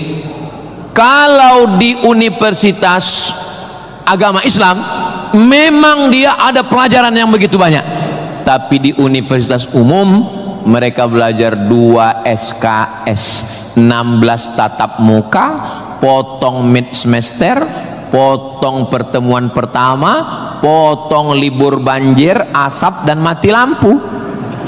Hanya tinggal 5 pertemuan. Apa yang bisa diambil dari situ? Tapi saya optimis di Palembang, di Sumatera Selatan, orang tidak hanya ngaji di kampus, tapi juga ngaji di masjid. Bulan Ramadan ini pengajian penuh. Kultum subuh, kultum duha, kultum zuhur, kultum asar, kultum menjelang berbuka, kultum habis isya menjelang tarawih, tambah malam 10 terakhir kultum iktikaf. Maka ada namanya madrasah Ramadan. Kira-kira selesai Ramadan ini apa yang bertambah? Alhamdulillah Ustaz Somad, selesai berRamadan ini ada 5 yang bertambah. Apa dia? Berat badan, kolesterol, gula darah, diabetes, asam lambung. Mudah-mudahan selesai Ramadan ini kita sehat walafiat semuanya insyaallah. Ustaz Somad ceramahnya jangan lewat dari jam 2.30. Kenapa? Karena kalau lewat Ustadz ditinggalkan helikopter. Begitu arahan tadi. Saya sebetulnya mau berlama-lama dengan adik-adik sekalian karena saya nyaman ceramah di Unsri ini. Tapi apalah daya, memang sedap makan ikan gulama dimakan sambil nonton Harry Potter. Saya tidak bisa berlama-lama karena takut ditinggalkan helikopter. Itulah yang dapat saya sampaikan pada kesempatan yang baik dan mulia ini. Adapun tepuk tangan yang kurang semangat saya maklum karena lapar semuanya. Kepada Bapak Rektor dan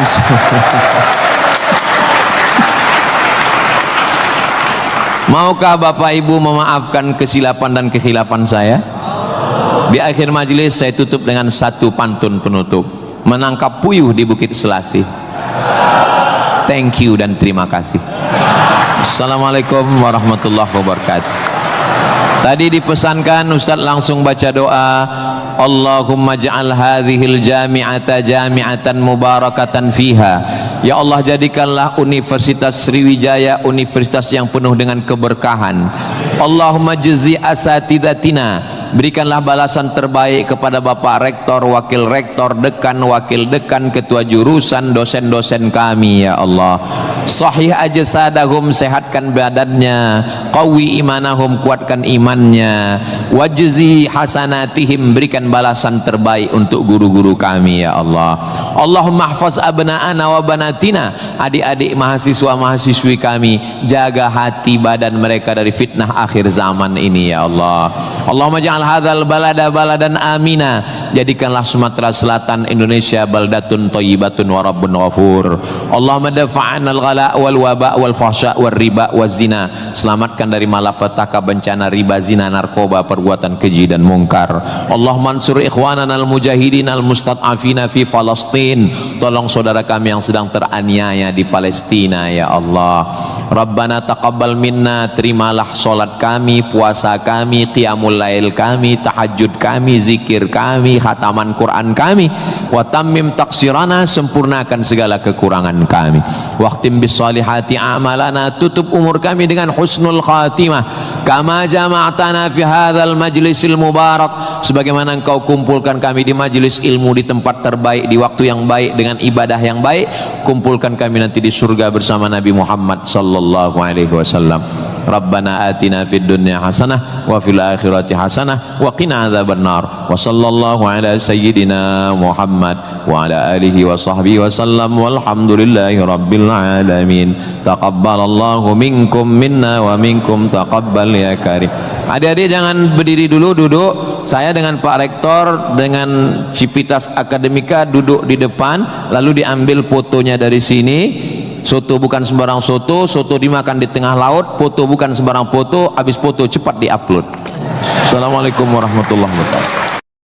Alhamdulillahirrabbilalamin. Demikianlah tausiah yang sangat luar biasa yang sudah kita dengarkan bersama dari guru kita Al-Ustaz Abdul Somad. Tentunya banyak sekali ilmu, hikmah dan manfaat yang bisa kita jadikan pelajaran dalam kehidupan kita sehari-hari. Sahabat beriman yang dimuliakan Allah, mari kita doakan guru kita, semoga beliau selalu diberikan kesehatan dan dimudahkan segala urusannya. Dan buat sahabat semua yang sudah setia menyimak video ini sampai selesai, saya ucapkan terima kasih banyak. Semoga Allah Subhanahu wa taala senantiasa selalu melimpahkan segala rahmat dan karunia-Nya kepada sahabat semua. Selalu diberikan kesehatan, dimudahkan segala urusannya, dan dilancarkan rezekinya. Amin ya rabbal alamin. Demikian yang dapat saya bagikan, kurang lebihnya mohon maaf. Sampai bertemu lagi di video berikutnya. Wassalamualaikum warahmatullahi wabarakatuh. Setelah kita mendengarkan bersama tausiah yang sangat luar biasa dari guru kita Al-Ustaz Abdul Somad, sekarang mari kita lanjutkan aktivitas kita masing-masing. Semoga apa yang sudah disampaikan oleh beliau bisa menjadi ilmu yang bermanfaat dalam kehidupan kita sehari-hari.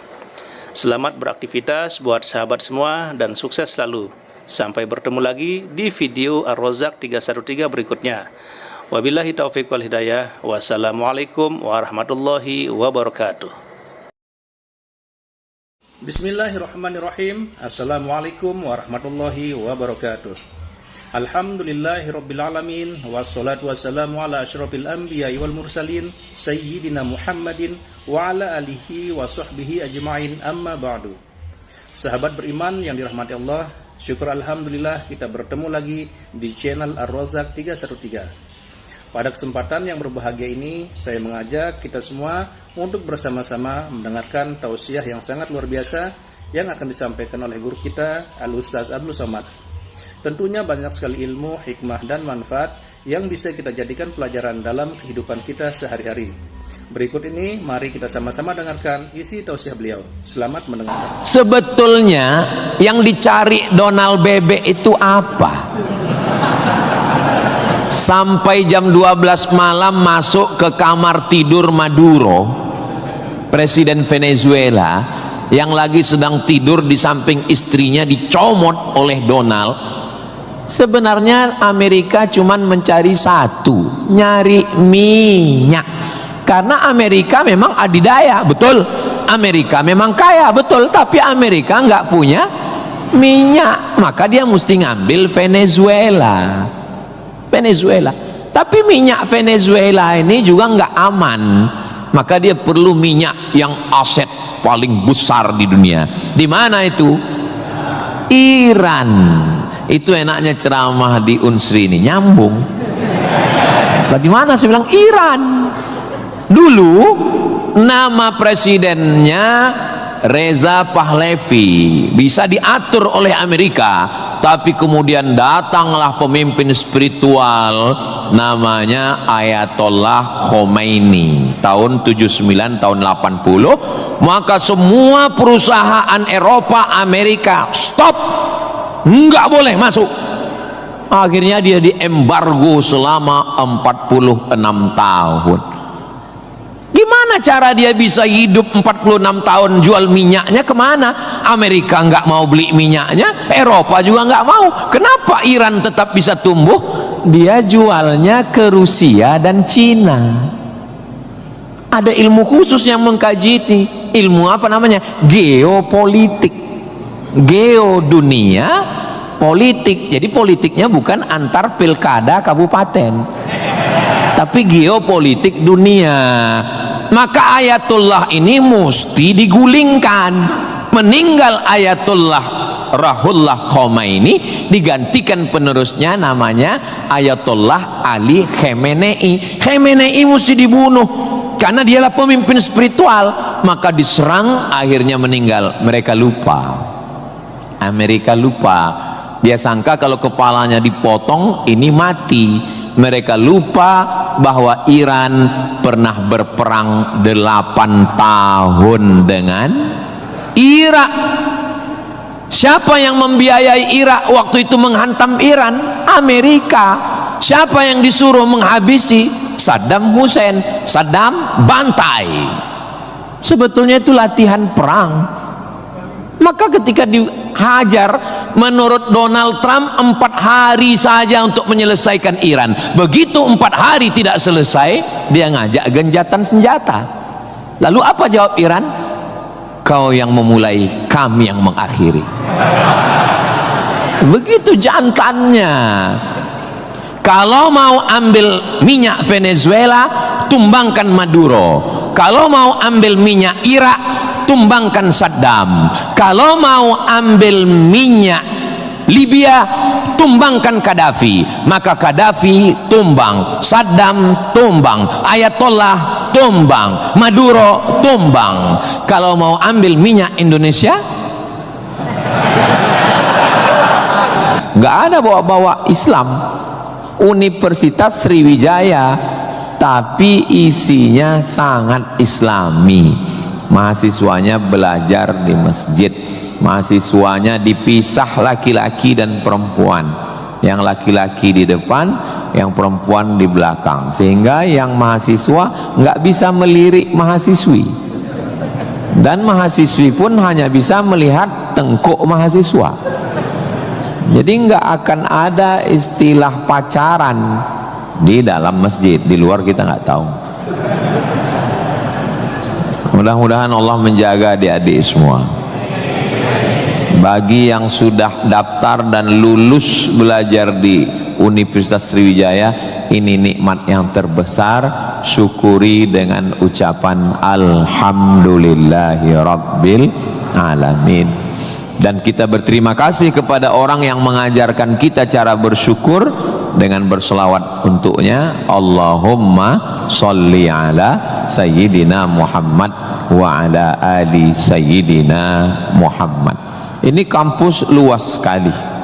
Saya tadi dibawa dari sholat Masjid Polda pergi ke parkir helikopter, lalu saya sebenarnya mau cerita bahwa saya naik heli, itu aja sebetulnya. Iya, kadang orang cerita mutar-mutar substansinya sulit dipahami.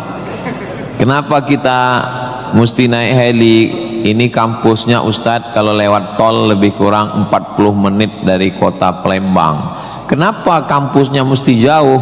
Ternyata di sini ada 700 hektar kampus yang begitu luas, dan di sini tidak hanya manusia, monyet pun jumpa tadi. Jadi kampus itu idealnya memang begitu. Jangan sampai fakultas pertanian nggak pernah megang tanah, beternak ikan di atas kertas.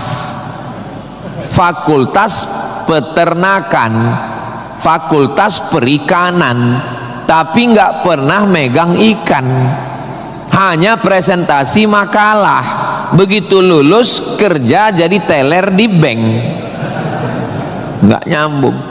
Maka di sini praktek. Tadi saya diberitahu oleh Bapak Ketua HIPMI, Ustadz Somad, ini tempat praktek pertanian. Masya Allah, negara kita ini, kami dari atas tadi, gemah ripah loh jenawi, tongkat dan batu jadi tanaman, hijau untayan katulistiwa, tapi berasnya impor. Kenapa? Padahal tanah begitu luas. Menunggu sarjana-sarjana pertanian dari Universitas Sriwijaya. Begitu. Kenapa enggak kita tanam? Kalau kita tanam otomatis tanah kita berkah.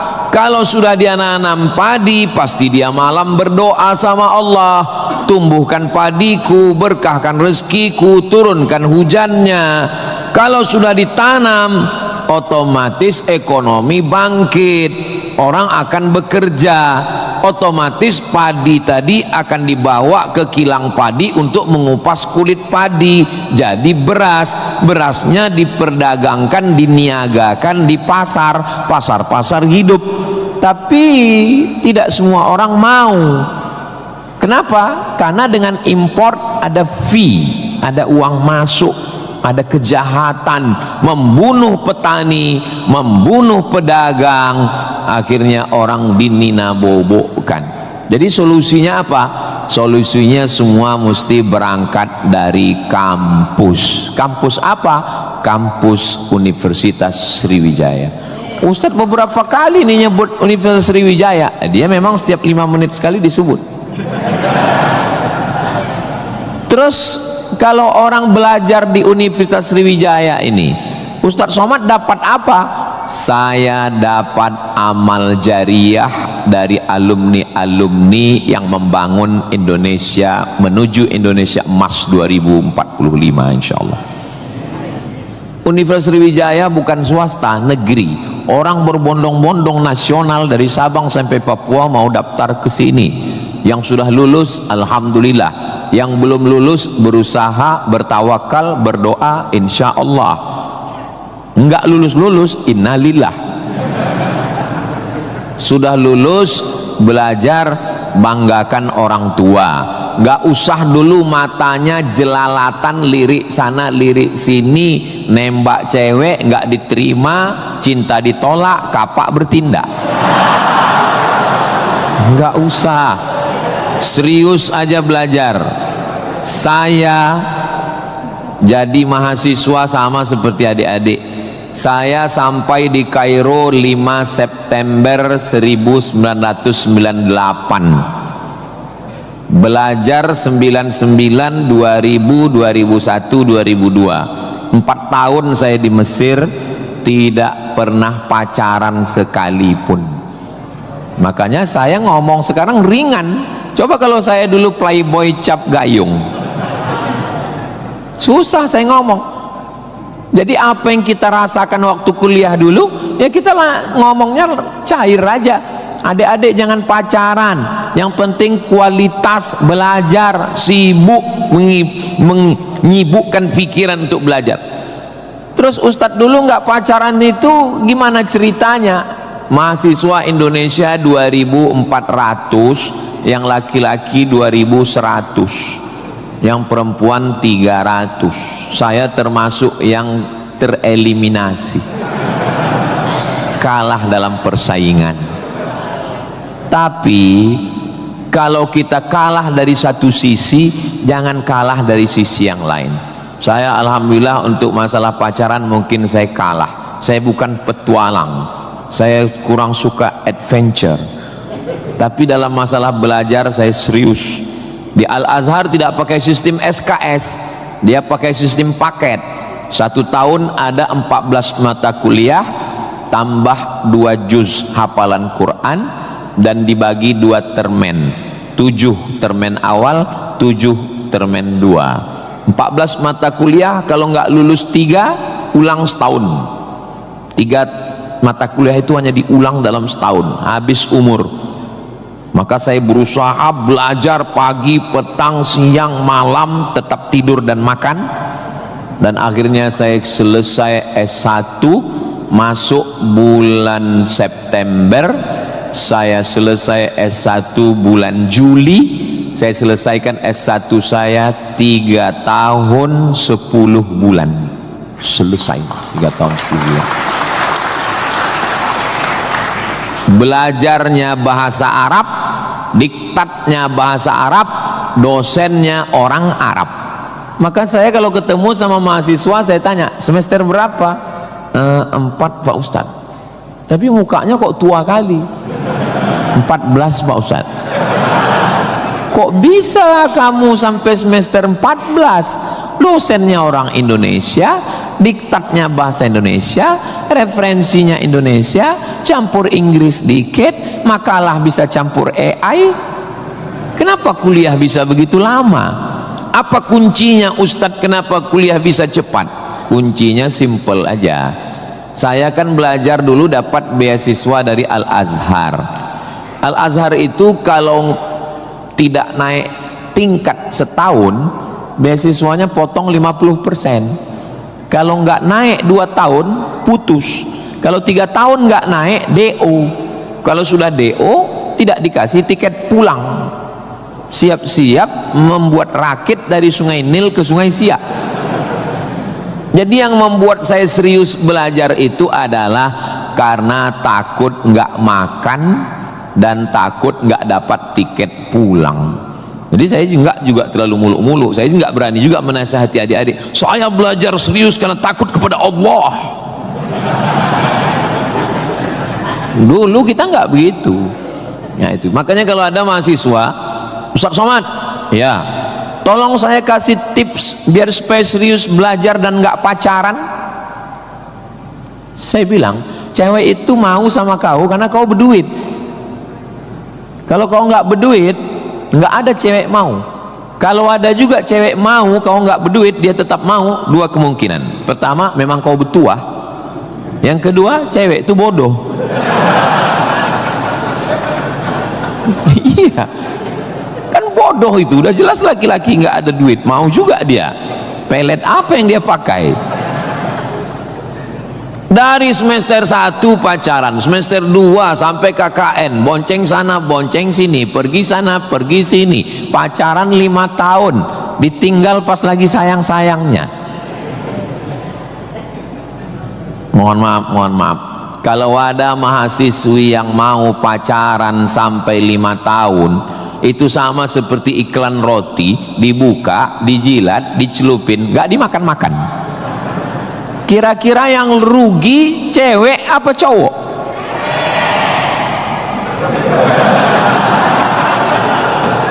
Kalau sudah tahu rugi masih mau pacaran, berarti itu IQ-nya di bawah rata-rata itu.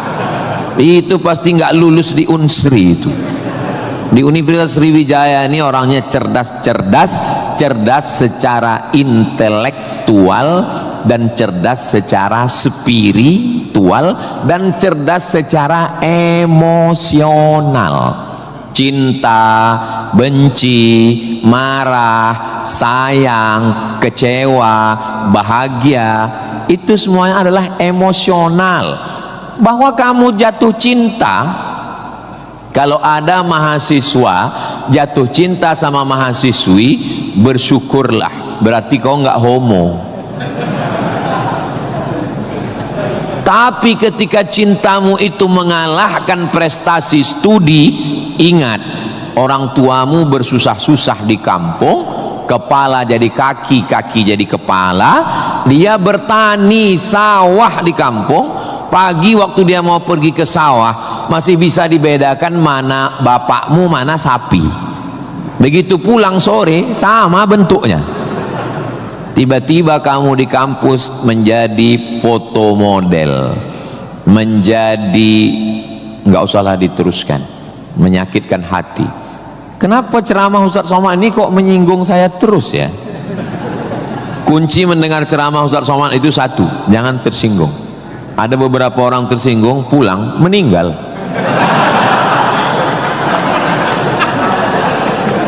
Saudaraku yang dimuliakan Allah, belajar ini seperti pakai kacamata kuda.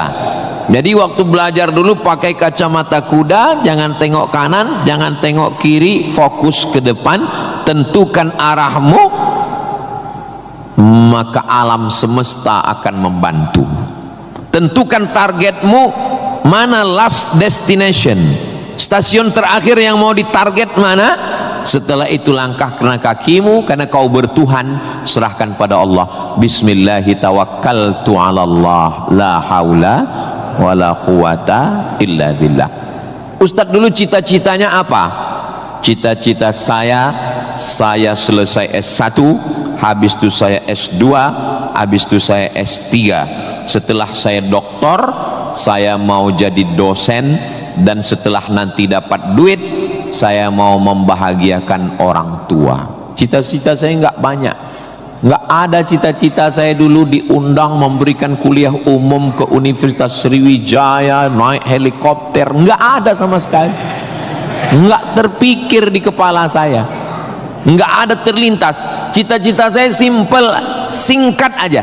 Yang penting kuliah S1, S2, S3, habis itu doktor, jadi dosen, pulang ke kampung, ngajar, membahagiakan orang tua. Makanya waktu saya kuliah di Maroko, saya anak pertama, adik saya anak kedua. Kami cuman berdua adik beradik, saudara kandung laki-laki dua-duanya. Kata adik saya mau nikah. Saya tunggu kamu pulang selesai S2 di Maroko atau gimana? Saya bilang kau nikah aja duluan, karena aku nggak jelas tanggalnya nih kapan. Pulang pun aku belum tentu nikah. Aku masih banyak cita-citaku. Aku masih selesai S2, aku mau S3, aku mau jadi dosen, aku dapat uang, bahagiakan. Kau kalau mau nikah, nikahlah duluan, jangan terhalang karena aku. Alhamdulillah adik saya menikah duluan. Anaknya sekarang sudah gadis, anak perempuan pertama, dan sekarang sudah belajar di Al-Azhar Kairo, Mesir. Jadi kita bagi-bagi, kau bahagiakan dengan ibu punya cucu, dan aku membahagiakan dengan kuliahku. Jadi kalau kita mau kuliah, jangan juga kita halangi adik-adik kita yang mau nikah. Jangan sampai kita mau S2, S3, S teler, S cendol, S doger, S bandung, sampai yang di bawah-bawah ini terhalang, terkendala. Tapi insya Allah adik-adik semua sesuai dengan apa spesialisasi kita. Jangan belajar di tempat yang kita nggak minat, nggak suka, akhirnya kita menderita. Kita udah nggak suka bidang ini, tapi karena terpaksa akhirnya menderita, stres, depresi, mati. Apa yang suka? Ini Pak Ustadz, anak saya ini dari kecil memang saya lihat kemana-mana bawa martil Pak Ustadz. Masuk fakultas hukum, jadi hakim konstitusi. Insya Allah. Nggak lulus Pak Ustadz, jadi tukang. Mohon maaf Pak tukang, jangan tersinggung. Karena masjid ini selesai juga karena ada tukang. Anak saya ini kemana-mana bawa jarum suntik Pak Ustadz, fakultas kedokteran. Nggak lulus, pecandu narkoba. Jadi kemana arah kita? Ustadz Somad dulu biasanya anak itu dari kecil sudah kelihatan itu bakatnya kemana. Saya tanya sama emak saya, aku mak dulu kecil kemana arahku? Kau dulu, kata emak saya, kalau kusuruh beli gula sama beli minyak ke warung, nggak pulang-pulang. Kenapa? Cerita sama orang di warung itu. kita. Kalau lagi keluar main, dulu itu kalau masuk kelas, jam istirahat itu dulu namanya keluar main. Bapak Zul gitu juga? Berarti udah tua. Anak sekarang nggak tahu, sebaya kita berarti, sama-sama 28 tahun. Masalah umur ini kan bukan masalah angka, tapi masalah rasa. Saya terus terang, kalau di tempat lain saya ceramah saya merasa tua, tapi di Unsri ini rasa semester 7 nih sekarang. Nah itu, maka saya memang minta itu kepada Ustadz Kemas Ali, tolong kalau saya datang ke Sumatera Selatan 5 unsur mesti tercapai. Saya ada ceramah di kantor, alhamdulillah tadi sudah di kantor polisi. Tolong bawa saya ceramah di tanah lapang, tablik akbar supaya semua masyarakat dapat. Yang ketiga ceramah di masjid supaya ada pengajian yang betul-betul ngaji, biasanya subuh. Yang keempat adalah ceramah di spesialisasi, kadang ceramah di IDI, Ikatan Dokter Indonesia, ceramah di PERADI, Persatuan Advokat Indonesia, kemudian satu lagi di kampus. Kenapa saya minta kampus? Karena kampus ini masa depan. Kalau panti jompo itu masa lalu. Ustaz jangan disebut jompo, kami di sini ada juga yang tua. Saya tidak ada melihat orang tua di sini. Ini hanyalah anak-anak muda yang terjebak di tubuh yang tua. Nah, jadi sebetulnya masalah tua dan muda itu adalah masalah semangat dan perasaan. Kalau semangatnya muda, perasaannya muda, maka disebut dia dengan sumpah pemuda. Padahal yang bersumpah itu orang tua. Tapi karena dia semangat, memang luar biasa Masjid Nabawi Unsri ini. TV-nya 4 di kiri, 4 di kanan. Luar biasa Bapak. Kadang kita ceramah di beberapa masjid itu kecil aja TV-nya. Ini sampai 4. Ini menunjukkan anggaran untuk kampus ini memang hebat. Itu luar biasa. Jadi kalau ada orang mengatakan bahwa Sumatera Selatan itu bawahnya itu banyak emas, memang datanglah ke Unsri, memang terbukti atapnya pun emas. Nggak salah itu Pak Ketua HIPMI, memang banyak emas yang perlu digali di Sumatera Selatan ini, dan Unsri sudah mewujudkannya di atas. Siapa yang bisa melakukan bukan eksploitasi, tapi menggali potensi yang ada di alam ini, itu adalah mahasiswa. Inna fi khalqis samawati, dalam penciptaan langit, wal ardi, penciptaan bumi, waqtilafil laili wan nahari, perputaran siang dan malam, la ayat, itu semua adalah ayat-ayat. Apa yang kau tahu tentang ayat? Ayat kursi Pak Ustaz. Apa yang kau tahu tentang ayat? Ayat Al-Quran Pak Ustaz. Apa yang kau tahu tentang ayat? Ayat-ayat cinta Pak Ustaz. Ayat semesta. Inna fi khalqis samawati, penciptaan langit, dipikirkan dengan akal, muncul ayat, namanya ayat kauniyah, ayat semesta yang dikaji satu fakultas khusus, namanya fakultas astronomi, bukan astrologi. Yang perlu dipelajari itu astronomi, bukan astrologi. Kalau yang astrologi itu Anda lahir bulan April, bintang Anda Taurus, jangan jatuh cinta dengan Pisces. Karena kalau ikan jatuh cinta dengan kambing, nanti tinggalnya di mana? Buang-buang waktu aja itu, nggak usah dikaji. Tapi ketika berpikir tentang astronomi, tentang ilmu langit, maka umat Islam sudah lama mengkaji itu yang disebut dengan ilmu falak. Ilmu falak itu yang dipakai oleh Badan Lembaga Hisab dan Ru'yah. Hisab artinya perhitungan, menghitung bagaimana tingginya matahari, bulan di atas ufuk, Kenapa terjadi persimpangan antara NU dengan Muhammadiyah tentang penetapan 1 Ramadan dan 1 Syawal? Itu berawal dari titik astronomi, karena menurut Muhammadiyah kalau sudah nampak 1 hilal, walaupun dia tingginya 0,5 derajat atau 1 derajat, maka itu sudah dianggap sebagai hilal. Tapi menurut NU, Perti, Persis, Al-Wasliyah, Nahdlatul Ulama, maka mereka mensyaratkan sesuai syarat Mabim, Malaysia, Brunei, Indonesia, Singapura, mensyaratkan mesti 3 derajat. 3 derajat baru dianggap sebagai hilal. Kalau 1 belum dianggap sebagai hilal. Kata Muhammadiyah 1 pun hilal, kata NU 3 baru hilal.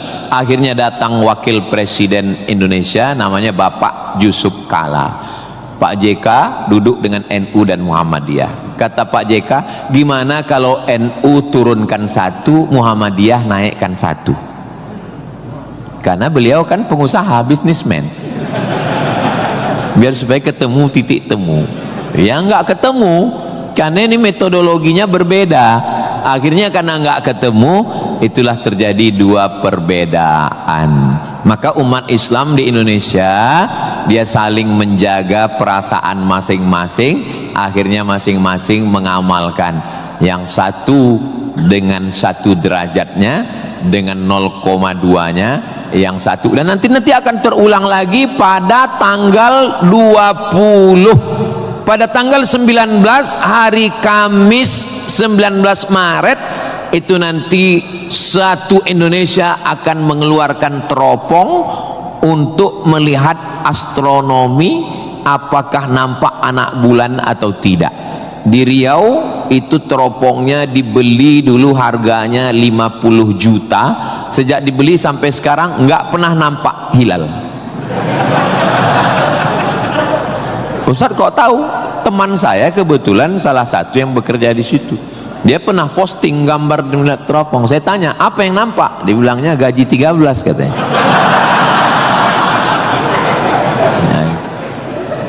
Nah, itu hanya bisa diselesaikan oleh astronomi, ilmunya, orangnya astronom. Inna fi khalqis samawati wal ardi, bumi, satu fakultas muncul, namanya fakultas geologi. Geo bumi, logi ilmu, geologi ilmu bumi. Ternyata di dalam bumi ini ada batu bara. Di dalam bumi Sumatera Selatan ini batu bara. Ustaz tahu dari mana? Tadi waktu kami naik heli tadi. Ini nyebut heli ini 20 menit sekali harus diulang. Waktu kami tadi naik, itu di Sungai Musi di bawah banyak sekali kapal-kapal membawa batu bara. Batu bara itu di dalam tanah, tapi kalau di Sumatera Utara di atas tanah. Abdul Somad batu bara. Di dalamnya ada nikel, di dalamnya ada minyak, di dalamnya ada emas, di dalamnya ada fosfat, di dalam ada gas, banyak sekali. Sebetulnya yang dicari Donald Bebek itu apa? Sampai jam 12 malam masuk ke kamar tidur Maduro, presiden Venezuela, yang lagi sedang tidur di samping istrinya dicomot oleh Donald. Sebenarnya Amerika cuman mencari satu, nyari minyak. Karena Amerika memang adidaya, betul. Amerika memang kaya, betul. Tapi Amerika nggak punya minyak, maka dia mesti ngambil Venezuela. Tapi minyak Venezuela ini juga nggak aman, maka dia perlu minyak yang aset paling besar di dunia. Di mana itu? Iran. Itu enaknya ceramah di Unsri ini, nyambung. Bagaimana? Saya bilang Iran. Dulu nama presidennya Reza Pahlavi, bisa diatur oleh Amerika, tapi kemudian datanglah pemimpin spiritual namanya Ayatollah Khomeini tahun 79 tahun 80, maka semua perusahaan Eropa, Amerika stop, nggak boleh masuk.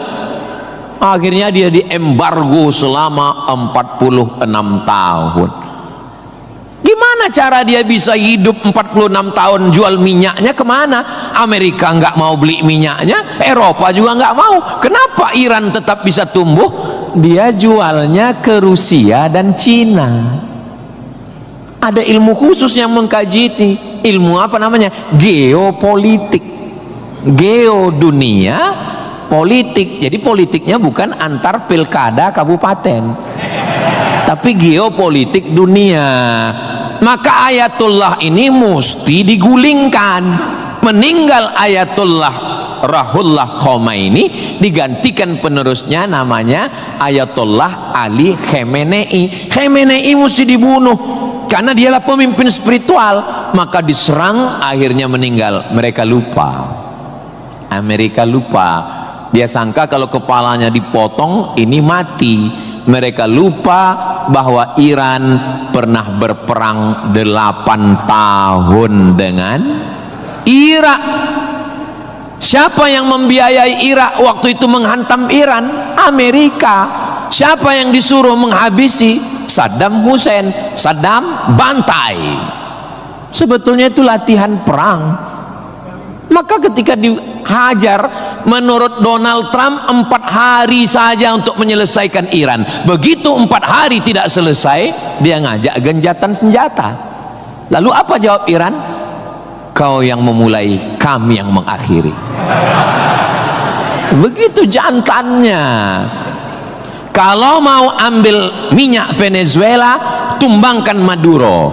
Kalau mau ambil minyak Irak, tumbangkan Saddam. Kalau mau ambil minyak Libya, tumbangkan Gaddafi. Maka Gaddafi tumbang, Saddam tumbang, Ayatollah tumbang, Maduro tumbang. Kalau mau ambil minyak Indonesia,